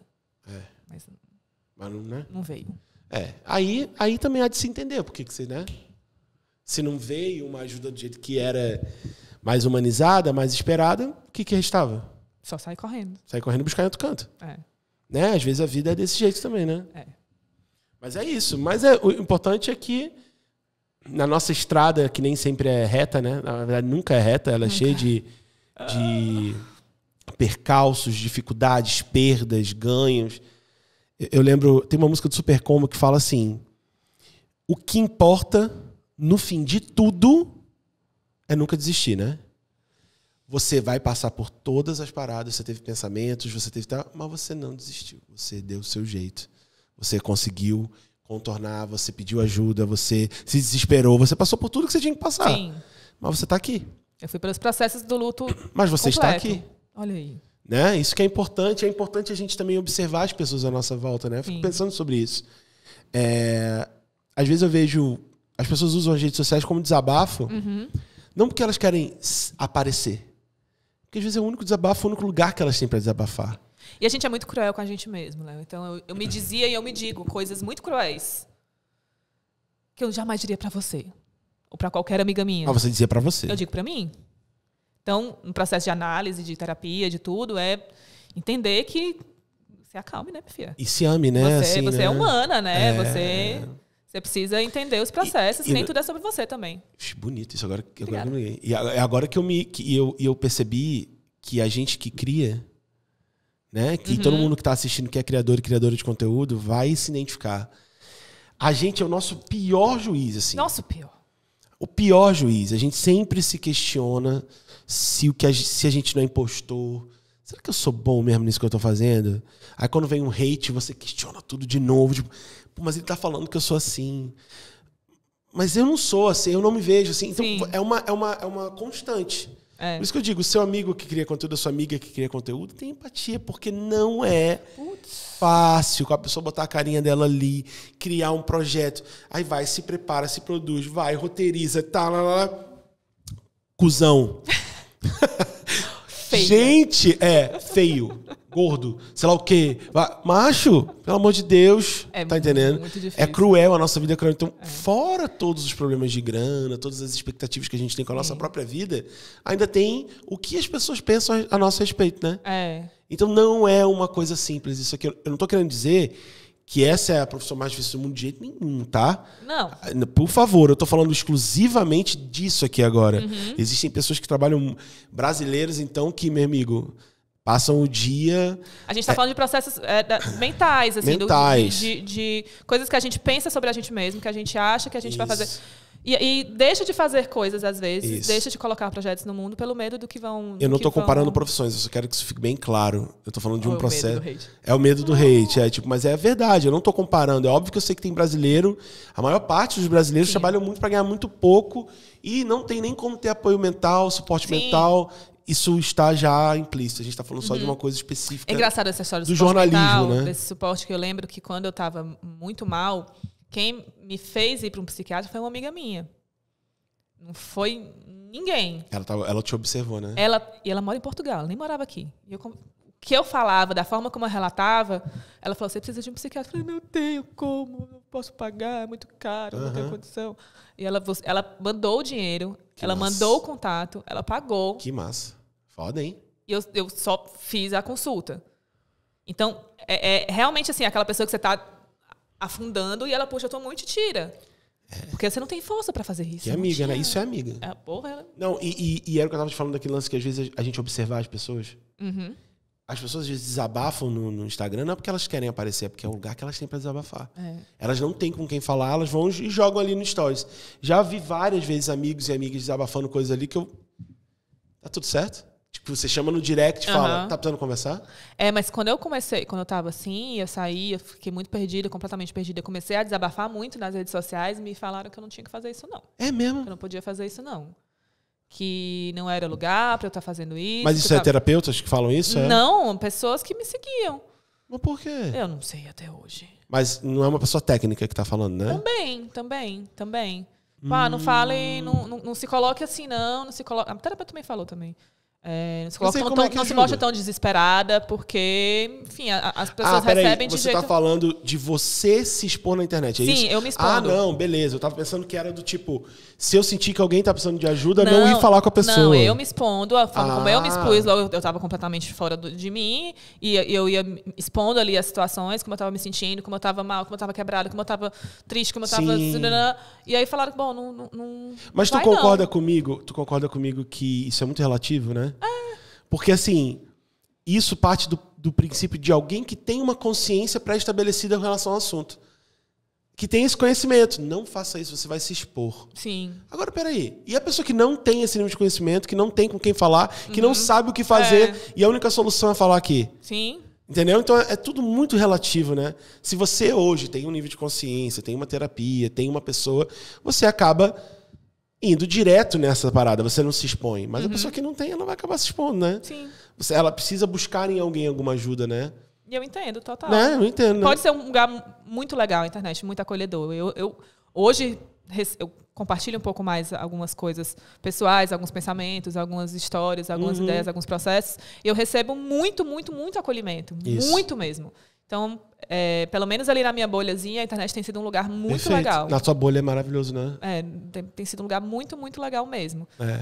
Mas tem a ver também com um pouco que eu construí até aqui, né? Claro, a tua galera que tá contigo há um tempo, a tua comunidade, é o teu povo, né? Que tá junto e sabe que eu... Enfim. Agora, é isso mesmo. Eu acho que... Eu também tenho tentado fazer muito isso, Gabi. Tipo, de humanizar o processo. Por exemplo, a gente tá gravando numa quinta-feira. Hoje era dia de sair programa. Eu tenho um compromisso. Segunda e quinta, lançar. Sim. Que eu tenho um compromisso com patrocinadores. Se eu não lançar, eu estou descumprindo um contrato. E... eu não lancei hoje. Eu vou lançar amanhã. Por quê? Porque eu tô cansado. Sim. Que é gente, né? Exatamente. Eu falei, galera, eu estou muito cansado. Eu estou editando um atrás do outro. Sou eu que edito tudo. Então eu falei, ainda nem falei. Já vou prestar uma satisfação ao público.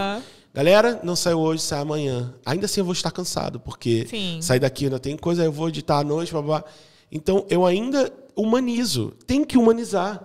Ninguém é robô, velho. A gente não é máquina. A gente não é máquina, então tem que humanizar. Olha, eu lembro que teve uma A gente galera... trabalha para máquinas e sistemas, mas a gente não é um. Não é. Eu lembro que a galera joga de vez em quando... A galera, eu digo, paia, né? Tem 97% é amor, 3%, né? Aí joga um hatezão lá. Olha, se você for jogar hate em mim, você guarde pra você. Faça como sua Asuna que diz, falar mal a gente fala pelas costas. Não fale pelo falar na minha frente, não sei pra que isso. Pra que essa besteira? Você pega, manda pro seu coleguinha e fala, olha, coisa ridícula. Você faz isso. Não precisa falar na pessoa, porque dói o coraçãozinho dela. Dói. Mas a gente tá dando sorte. Os nordestinos estão com uma comunidade muito maneira, que é a nossa bolha. Aquela bolha. Quando você sai da bolha, aí você encontra outras coisas. Mas dentro da tua bolha, você tá... Eu tô sentindo que tá bonito. Papo cabeça, gostei. Foi um papo muito importante. Você não acha? É importante de vez em quando também. Quem cria, falar para quem cria também. E ela assim, quando eu tô num processo mais, ai meu Deus do céu, dramático, e eu vou rever publicações minhas antigas, às vezes eu acredito naquela história que eu contei para fora. Eu fico, olha como eu tava bem, como eu era linda, como eu era assim. Aí eu vou sendo ruim comigo, né? Como tava tudo certo, como tava tudo bem. Nananana. Eu vou acreditando naquela história que eu contei pra fora e eu esqueço do que era por trás disso. Então, às vezes, eu preciso também me lembrar de como era por trás disso, de como eu estava mal, como eu estava ruim, como eu estava triste, como eu estava depressiva, como eu estava ansiosa, para que eu também não acredite na história que é pra fora. Então, a gente fica consumindo as histórias e as vidas dos outros, acreditando naquele recorte que é muito específico. E que não é. E que não transmite a realidade, nada transmite a realidade. Não é. Com os nossos amigos, a gente não fala tudo o que a gente está sentindo. Não é tem amigo que sabe, tem amigo que não sabe, com a nossa família, com o nosso companheira. Então, ninguém sabe exatamente o que está passando no seu coração. Quem escolhe é você. Exato. O que você vai mostrar, quem escolhe é você.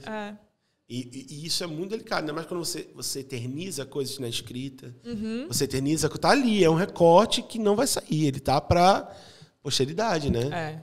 E às vezes você se expor, mostrar isso, é bom para que as pessoas entendam, né? De que não é uma linha reta e de que, principalmente nesse mundo de criação, cada vez mais a gente precisa de empatia. Ai, por favor. Empatia. Tipo, a pessoa tá tentando, cara. Ela tá ali fazendo um negócio, ela podia estar fazendo outra coisa. Mas ela tá ali tentando fazer alguma coisa que significa alguma coisa pra ela. Se você não gosta, pula. Você não precisa bater, né? Tá tudo certo. Unfollow, tchau. Muito bem. Vamos. Mas, depois dessa situação... A gente tá igual a um show, né? Que é as músicas animadas, aí passa pro drama e a gente volta aqui e muda a playlist. Aqui a playlist tá ficando já mais otimista. E foi aí que nasceu a tua newsletter, né? Foi. Era pra ter luz. O nome é maravilhoso. Porque justamente vem depois disso, né? Depois do caos, da confusão, era pra ter luz, né? Então, que bonita essa leitura, porque eu entendi assim. Não tem nada a ver. Mas olha só como Mas é muito legal. Pode ter sido só inconsciente, né? E a sua leitura faz sentido. O que eu tava fazendo era pra ter luz, eu não tava conseguindo ver. Agora eu tô fazendo um negócio aqui que vai transmitir luz. Foi assim que eu visualizei. Ah, que lindo, vou guardar isso pra mim. Foi bom, né? Então pronto. No meu coraçãozinho. Fala do Era Pra Ter Luz. Eu pedi demissão, saí perdida, sentada no computador. O que é que eu faço agora? Como eu falei no começo, tudo nasce da escrita. O que eu sei fazer é escrever. Sim. E trabalhei anos e anos escrevendo, mas escrevendo de uma forma técnica, né? Sem escrever exatamente os meus pensamentos. Fiz uma oficina de escrita criativa nesse meio tempo ali, entre uma coisa e outra. Eu fiz uma oficina de escrita criativa. Fiquei exercitando essa escrita. E aí, um belo dia nisso, né? Vou lançar alguma coisa, não vou lançar, não, o que eu faço, o que eu faço? Escrevi um texto comparando demissão com divórcio. Eu tinha passado pelos dois processos. Que para mim o pedido de demissão parecia com o divórcio também, né? Eram as mesmas etapas ali do luto, né? Uma coisinha assim, né? Uma coisinha pequena que você pronto, desiste daquilo, não quer mais passar por aquilo, aí você passa por uma euforia e pronto, agora estou livre, vou fazer tudo o que eu quiser, depois, meu Deus, que saudade, eu queria voltar, estou sozinha, não tenho ninguém para me ajudar aqui. Aí depois você começa a publicar, né, no divórcio você começa a publicar que está bombando, que está saindo para balada. Festa. Aí eu, depois da demissão, publicava, estou aqui na reunião, estou aqui com fulana, estou aqui, muitos projetos, vem aí, não tinha nada, estava em casa, chorando. Eu tenho, mas está faltando. E aí eu fiz esse paralelo, escrevi. E eu lembro você falando, assim, é engraçado quando a gente vê pelo olhar do outro, né? Um dos trechos desse primeiro texto era falando isso, né? Eu era uma repórter, uma editora, uma apresentadora, uma podcaster, fazendo um monte de coisa, aí promissora, e blá, e a imagem dela, e não sei o quê, e pá, corto, peço demissão. Tenho esse corte bruto e me sinto pronta para contar aquela história de superação em que ela vai e se torna, e eu esqueci que tinha essa parte do se torna. Eu tinha que preencher essa parte. No que é que eu ia me tornar? Nesse roteiro aí, o que é que eu vou fazer? Então, eu só ensaiei até essa parte. A história está bem contada até ali. A história estava super bem contada para ser uma grande virada, eu fazer essa jornada do herói aí, dessa grande virada e me tornar uma grande coisa. E não tinha, essa parte eu não sabia para onde é que eu ia, o que é que eu faço, para onde é que eu vou. Então, só tinha até ali. Então, era isso, a minha angústia nascia dali, nascia desse processo, nascia dessa comparação, nascia dessa coisa que eu estava vivendo, e eu escrevi. E soltei a newsletter, assim. Vou fazer uma newsletter. Era uma coisa que eu queria fazer quando eu estava no meu trabalho. Não conseguia espaço, ninguém queria postar newsletter. Também isso, né? Uma tendência que eu já estava observando. Hoje a gente tem várias newsletters que massam, assino milhões. Queria lançar e não tinha lançado. Falei, então esse projeto que eu quis fazer, não consegui, eu vou fazer por mim. E lancei. E o Era Pra Ter Luz, a interpretação é de quem quando a gente faz qualquer coisa, né? Eu tenho uma tia que ela é mentora de projetos e de mulheres, ela fala, esse texto não é seu, é de quem precisa ler. É de como ela interpreta, né? Porque quando você bota no mundo, aí... Que nem música, não né? é seu. Não é seu. Então, o Era Pra Ter Luz é porque era pra eu ter luz no sobrenome. Meu nome é Gabriela Sampaio Dourado. E o sobrenome da minha mãe, ela é Aurilene Luz Sampaio. Era pra ter... Que massa, olha. Aí minha primeira tatuagem foi Luz. Eu tenho Luz tatuado nas costas, que pego aqui nesse... Por que Luz, né? Vou perguntar agora, né? Porque Luz é o sobrenome da minha mãe. E aí, passando nessa identificação, nessa história das mulheres, a gente não carrega nem o nome das mulheres que estão com a gente, né? É sempre o sobrenome do marido, do homem, né? Uma coisa bem patriarcal. E aí eu tenho muita frustração de não ter o Luz no meu nome, porque eu acho um sobrenome maravilhoso. É um sobrenome lindo, né? Tem a ver com a nossa terra da luz, que eu nasci, criada. Luz, né? Luz, enfim, é uma palavra tão curta e tão rica de significados. Então era para eu ter isso no meu sobrenome e eu não tenho, porque a gente vive num mundo patriarcal, numa sociedade extremamente patriarcal. E aí eu queria, de certa forma, também homenagear a minha mãe e a família dela e jogar essa minha frustração mesmo de que era para eu ter e não tenho. Agora, Gabi, eu só tenho essa interpretação porque a gente estudou a sua entrevista. Talvez se eu não tivesse estudado a sua entrevista. Mas aí cada um tem a sua... Isso é para o seu storytelling, né? Para mim, foi desse jeito, né? Mas para tu ver como é que é, né? É o nível de eu te conhecer, né? Mas gostei muito da sua interpretação. Mas então, aí você fez Era Pra Ter Luz e tá até hoje. Tá até hoje, mas aí, assim como você, eu sou uma pessoa, preciso pagar minhas contas, a newsletter não tem... Não é remunerada. Não é remunerada, não tem grana, eu não sei fazer as coisas muito bem para ganhar dinheiro. E eu faço por um projeto, né? Para eu poder colocar para fora os meus escritos e as coisas que eu gosto de fazer. Então, eu comecei para fazer semanalmente, depois fui quinzenalmente, agora eu lanço quando eu tenho o que dizer. Também não fico lançando texto que eu não tenho o que dizer. Sim. É meu espaço de desabafo, de troca e de conversa, porque aí eu recebo... Ontem eu recebi uma mensagem linda de uma menina que tinha pedido demissão e os textos estavam ajudando muito ela. Eu recebo uma troca muito, muito intensa, muito particular, muito pessoal. Tem muitas coisas que eu escrevo na newsletter que eu não tenho coragem de publicar no Instagram, por exemplo. Mas só para aquela comunidade que está ali, profunda, né? Porque eu me sinto acolhida naquele cantinho, assim, naquela galerinha e naquele lugar que para mim é um pouco mais seguro. Né? Justo. Na minha cabeça, assim. E você nunca sabe quem você está atingindo, né? Nunca, não faço a menor ideia. Às vezes um texto pega alguém de um jeito, né? E como é muito pessoal, então envolve pessoas, envolve minhas histórias, envolve minhas experiências, que aí nem sempre eu acho confortável colocar numa rede que tem um pouco mais de alcance. Eu fico naquele lugar da escrita. Claro. Que não é exatamente da minha imagem, é do que eu escrevo, do que são das palavras. As palavras contando a história por si. Perfeito. Maravilha, adorei o nome e adorei o significado do meu e o teu. Pausa para troca da bateria. Trocar da bateria, viu? Que é assim, trocamos a bateria, vocês nem sentiram. Mulher, vamos lá, você também trabalhou na TV, não é? Foi. Como é que foi a tua experiência na TV, especificamente? Fazendo TV mesmo? Imagem ali, pá. Eu fiquei muito pouco tempo na TV. Eu fiquei no ar, acho que menos de um ano. Assim, no ar mesmo, né? Eu sempre trabalhei com impresso, web, alguma coisa assim, sempre trabalhei com texto. E aí, na época, estavam fazendo a versão do G1 em 1 minuto, o noticiário em 1 minuto, local. E aí, esse noticiário tinha a proposta inicial de ser uma coisa mais descolada, né? Mais moderna, pessoas jovens falando sem TP, com tatuadas, e essa figura descolada na redação passava por mim. Certo. Né? Eu tinha essa figura descolada por ser uma pessoa tatuada, por ter um jeito de me vestir, meus cabelos e tal.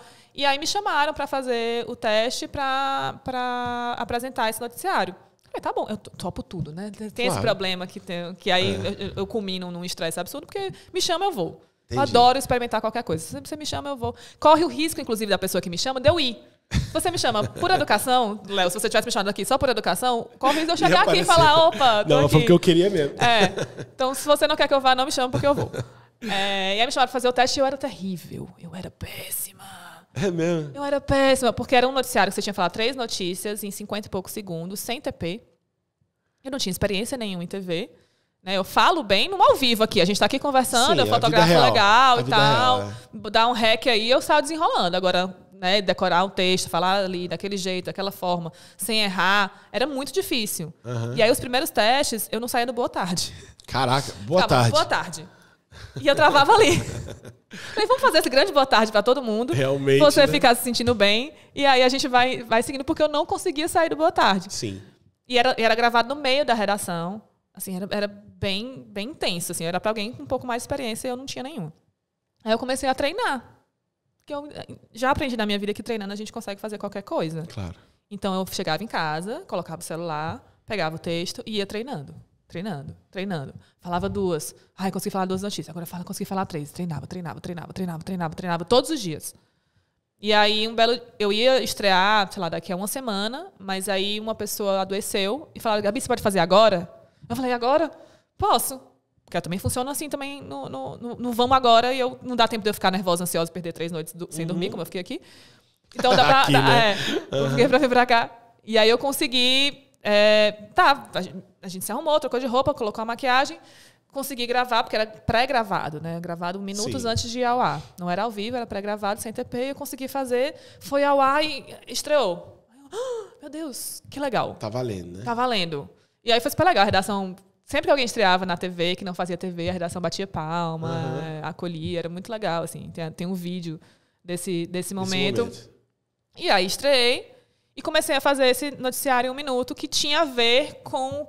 Porque assim, Léo, quando eu comecei a trabalhar com jornalismo, apesar de fotografar bem, eu não queria ir para a TV porque eu sempre gostei de ter autonomia sobre a minha imagem.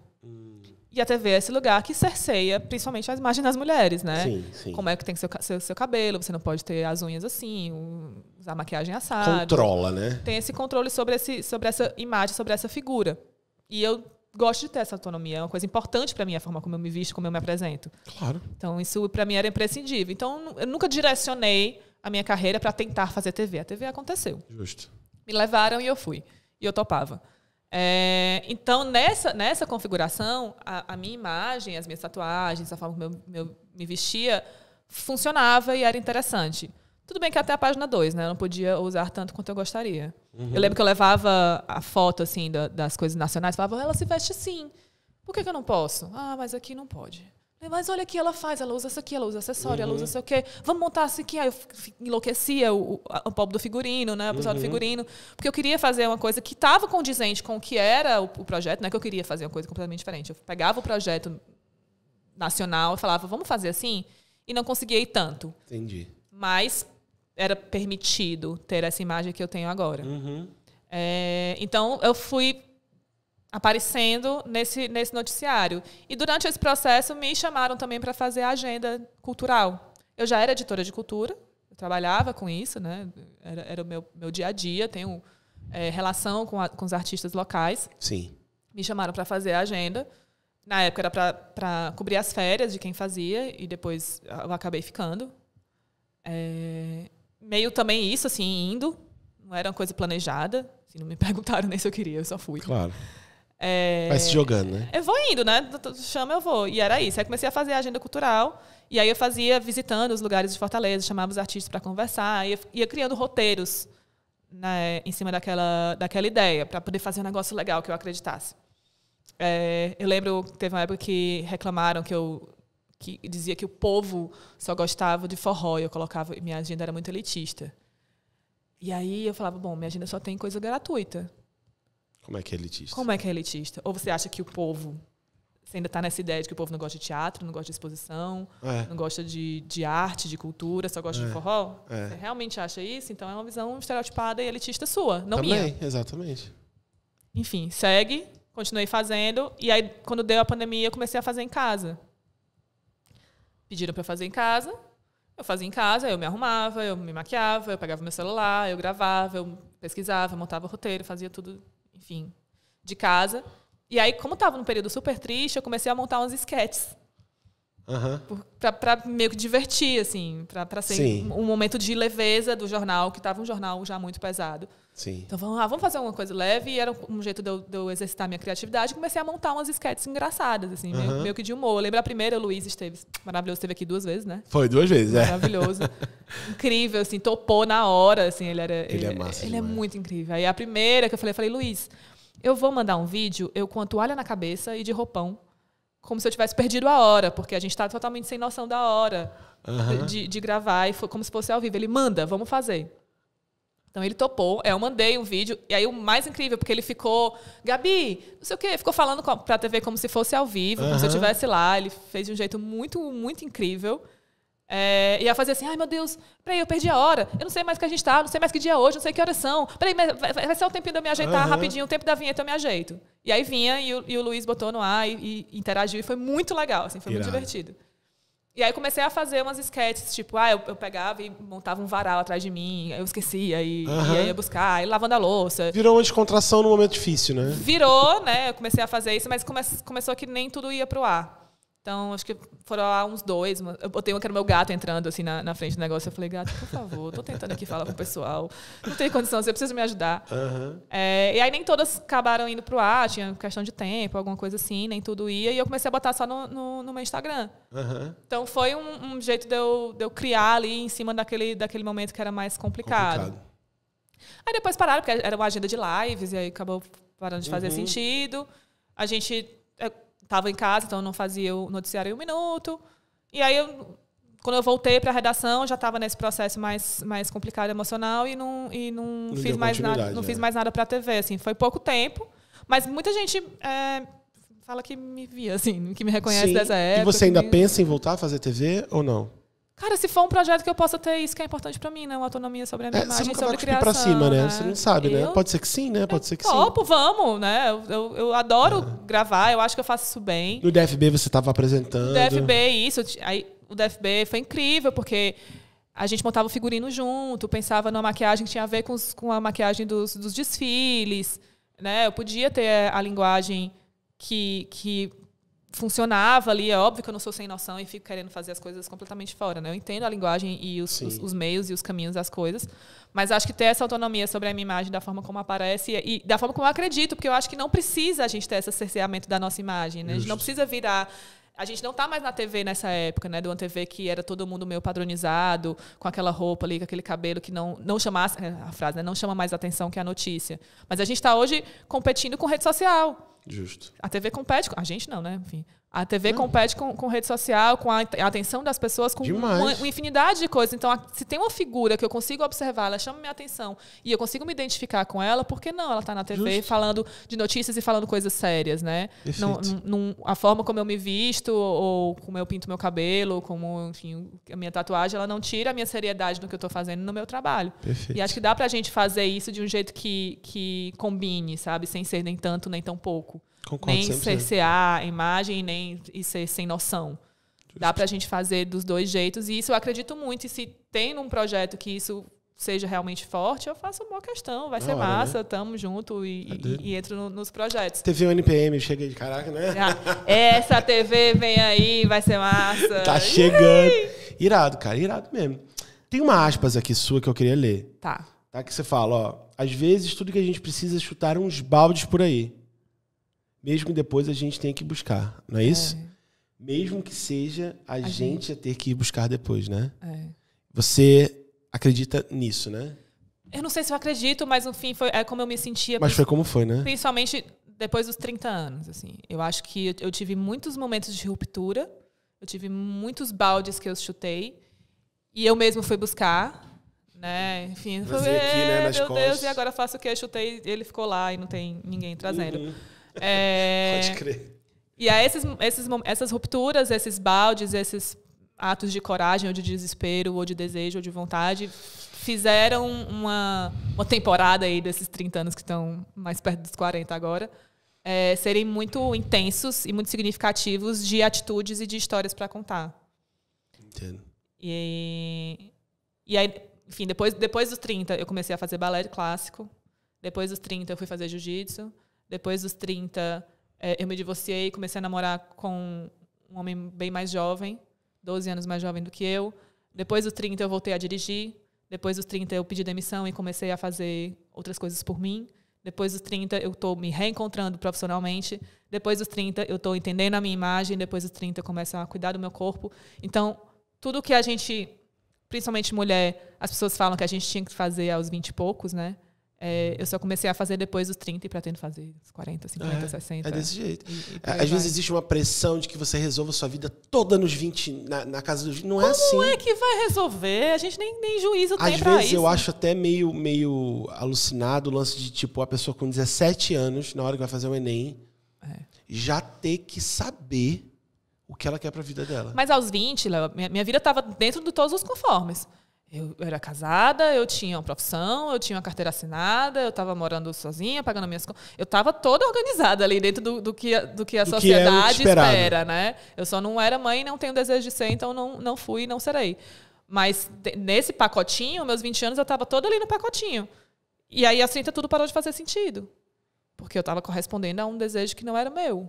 Era do outro. Então, se eu fosse só esperar pelo desejo do outro, eu ainda estava naquele mesmo lugar, fazendo aquela mesma coisa, porque para os outros parecia muito legal. Justo. Mas para mim era sofrido. Justo. E aí, depois dos 30, você toma algumas atitudes por você mesmo, assim. Mesmo sem saber que você só vai, eu só ia. Né? Não sei se eu planejei, vou fazer isso, porque agora eu fiz 30 anos e agora eu vou fazer. Não é nada disso planejado. É quando eu vou rever a minha história, reencontrar a minha história para, inclusive, mandar um roteiro para vocês. Sim. Eu fico vendo e notando essas rupturas e esses processos. E elas começam a se encaixar também nessas ideias. E depois dos 30 também, você começa a ter mais experiência com as coisas. Você começa a entender um pouco mais, você viver um pouco mais também. E liga mais o foda-se, né? Você passa a ligar menos. Depois dos 40, eu tenho 39, vou fazer 40 esse ano. Você também tem outras coisas que você vai ligar mais foda-se ainda e que você... Eu tô tão ansiosa pra fazer 40, menina, eu tô achando que vai ser babado. Tu tá com quantos anos, desculpa? 36, vou fazer 37. Vai fazer 37, pois é. Tu tá ansiosa pra fazer 40? Uhum. E aí, depois, se o 30 eu fiz... Tá ansioso? Não. Oi? Logo ali, ano que vem, a gente já chega lá. Se o 30 foi tão... fiz tanta coisa massa, as 40 eu vou estar belíssima, maravilhosa. É isso. Também, as coisas só foram desenrolar pra mim também depois dos 30 e poucos, assim. E não tá desenrolado. Tem muita Não coisa tá, pra não. desenrolar. A galera, assim, aquela pressão de, não, quando chegar com os 30 eu já tenho que estar tudo resolvido. Rapaz, eu tô nessa, quando eu chegar nos 40 eu espero estar resolvido. E ainda não tá, entendeu? Não, aí é quando eu tô mal, eu fico me pressionando assim, eu tô com 36, não era pra eu estar dando esse trabalho, era pra eu estar bem resolvido, era pra eu estar sem grana, era pra eu estar, né, com um apartamento, era pra eu ter um monte de era, né? E, enfim... Gente, não é assim. Não é assim. Você não é filha de herdeiro, nem eu, entendeu? Eu queria, né? Podia. Sacou? A gente tem que trabalhar. A mamãe trabalhou a vida inteira, meu pai trabalha até hoje, todo mundo é na luta, corre. Amigo. Não corre. Mulher, tem uma pergunta clássica. Eita.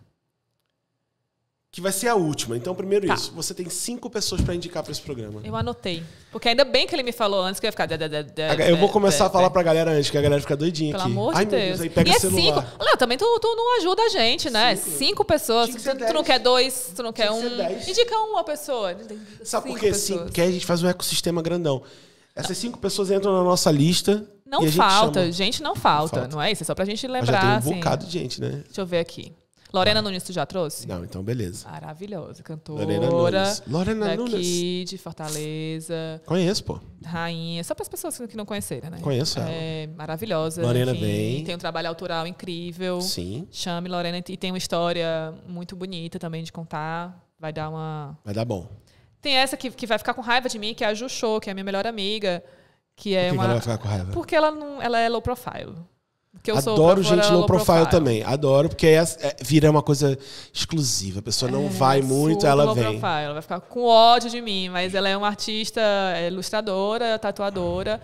E ela fez uma virada profissional sensacional, porque ao contrário de mim, que faço uma ruptura e sou explosiva, ela se planeja inteira. Então ela fez uma virada de profissional muito bem planejada, muito organizada bem direitinho para se tornar essa artista que ela é hoje. Assim. Massa. Então qual o nome? Ju? Ju Show. É Ju Lousada, mas ela assina como Ju Show.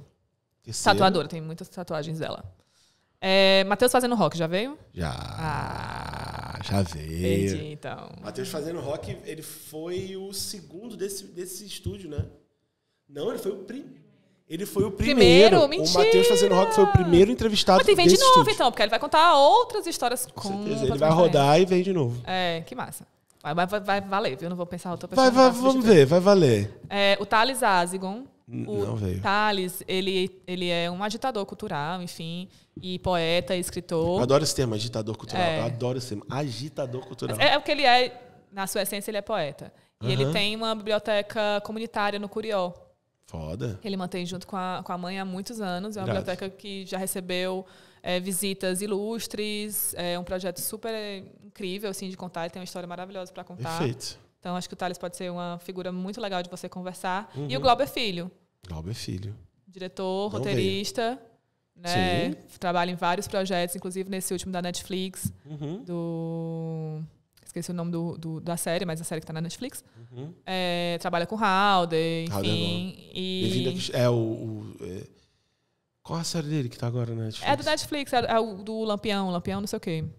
Tá, tô ligado. Enfim, depois a gente procura o nome. E ele é uma figura sensacional. Conversar com ele é maravilhoso, extremamente, absurdamente inteligente, e milhões de histórias de bastidores para contar. Maravilha. Professor universitário, então, assim, para bater papo, ele é maravilhoso. Perfeito, né? Seria uma figura... Então, fechou. Gostou da minha lista? Perfeito. Falta um, tô brincando. Não, vou deixar. Pelo amor de Deus. Eu vou deixar passar. Seguinte. Diga. Pergunta final, que eu faço para todo mundo. Eita. E tu não me disse essa? Não. Eita. Qual o maior sonho da sua vida? Ih, lascou. Pode ser até 3. E quando eu digo sonho da sua vida, é assim, pode ser material, pode ser pessoal. O que você ainda quer fazer nesse plano de matéria aqui, né, na Terra? O que você quer fazer? Qual é o seu sonho antes de partir? Porra, tu me lascou, viu? Tu faz isso de propósito. Pra todo mundo. Aquela coisa que vem, assim, cara, se eu fizer isso aqui... Ai, meu Deus, eu não sonho muito. Eu vou indo, né? A vida vai acontecendo e eu vou seguindo os cursos da água, assim, das águas de Oxum, né? Isso pode ser um sonho. Vou seguindo esse curso dessa água e nadando, às vezes contra, às vezes junto, às vezes curtindo, às vezes me afogando, às vezes tomando um banho. Então, eu não fico projetando muitos sonhos, até porque eu sou ansiosa. Então, eu fico projetando sonhos, eu acabo não saindo Papel. do lugar. Mas de sonho material, eu sonho... Tenho uma vida um pouco mais confortável, né? Assim, não ficar só dando murro em ponta de faca e poder fazer as coisas no tesão e na vontade, sem ser só sempre correndo atrás do prejuízo. Não só lutando pelos boletos, né? Acho uma vida muito cruel, assim, essa vida capitalista. É uma vida muito, muito cruel, que ela vai matando os nossos sonhos por conta de boletos. Então, às vezes impedindo e não deixando a gente sonhar, porque a gente está ali no dia a dia. Mas eu sonho e eu tenho, não sei um sonho, mas um desejo. Eu me engasguei todinha, viu, Freud? Não, não tem problema não. Não, eu tô... Fala assim, né, aquele exercício não, lá. é que eu fico pensando, quando a gente tá se engasgando, às vezes a gente tá... Enfim, um ato falho. Um desejo de morar fora de Fortaleza também, assim, Fora de Fortaleza, Brasil, ou fora Fortaleza. do Brasil? Fortaleza pode ser fora Qualquer lugar. Pode ser no Brasil, pode ser fora do Brasil, assim, um desejo de conseguir me planejar ao ponto de conseguir fazer isso. De ter uma temporada fora. De ter uma temporada fora, porque eu sou muito apaixonada por Fortaleza. Eu vivo Fortaleza muito intensamente. Eu vivo Fortaleza como se eu fosse turista. Eu tenho um orgulho muito grande de ser daqui, de fazer as coisas aqui. Mas aí, às vezes, também eu acho que isso me priva... De outras coisas. De outros desafios, outras oportunidades, outros desejos, outras sensações, outras experiências, que não seja de um lugar onde eu conheço muita gente, onde eu estou circulando muito. Então, às vezes, eu tenho vontade do novo. De me jogar em outras águas, assim, de outros rios. Perfeito. Gabi, sensacional. Tem muitos cortes para você? Tem muitos cortes, muitos cortes. Foi uma entrevista maravilhosa. Você gostou de estar aqui? Adorei. Que bom. Agora eu vou voltar a dormir. Agora você vai ficar tranquilo? Agora eu vou dormir. Ou vai ficar preocupado com os cortes? Não, né? Não. Até porque você vai aprovar os cortes. Meu povo aqui, a galera aprova os cortes, tá? A gente é bem bonzinho. A gente não muito fica... bonzinho. Eu não fazia isso não, viu? A gente não quer que a galera venha pra cá e saia, tipo, não devia ter ido lá. De jeito nenhum. Não, pelo contrário. Eu vou dormir bem hoje. Hoje eu vou... Só um shotzinho, Claro, né? Saideira, vai ter? Não. Vamos ter uma saideira? Uma saideirazinha pra abrir. Eu não tomei café. Eu também não. Porque se eu tomasse café, eu teria dor de barriga de nervoso. Aí eu não tomei. Eu vou ter uma reunião com o patrocinador, vai ser massa. É bom que tu fica bem, bem soltinho, tu tem mais coragem de pedir mais dinheiro. Não, é pouquinho, pelo amor de Deus. Não, bota o meu, bota bem pouquinho. Exagerei, mas tudo bem. Bem pouquinho. Isso é bem pouquinho? Isso é muito. Eu não sou o Titela. Tudo bom? Prazer. Sou a Gabi. Não sei se parece. Pronto. Tá ótimo. Tá ótimo. Foi menos. Não sei se fica claro, assim, que eu não pareço tanto com o Titela. É o cheiro do álcool. Da alegria de viver, da língua solta, do falando do povo. Iniciamos o processo de uso desta cachaça com a Gabi. Viu? Aviador? Patrocina aí, ó. A gente conversa, mano. Tá pra voando gente aí, fazer os nossos projetos aqui. O cara é piloto, mas tem que... A nossa entrevista... Cadê O quê? a careta que eu vou fazer pra você na foto? Meu povo, nós vamos terminar essa entrevista com a Gabi. Maravilhosa, foi massa. Gostou, amigo? Amei demais, sensacional. Era o que você estava esperando? Era o que eu estava esperando mais, foi ótimo, maravilhoso. E a gente se vê no próximo. Galera do Apoia-se, muito obrigado. Galera patrocinadora, muito obrigado. Venham mais, colhem com a gente quer só o Brasil, tá? Apenas o Brasil, a gente acredita e vamos brindar a vida e a saúde. Ai, meu Deus do céu. Sobe trilha, enquanto a gente toma aqui a nossa... vou terminar fazendo careta, Léo. Exatamente, a melhor forma de acabar. Vou te matar. É nóis, vai. Ei. E linda.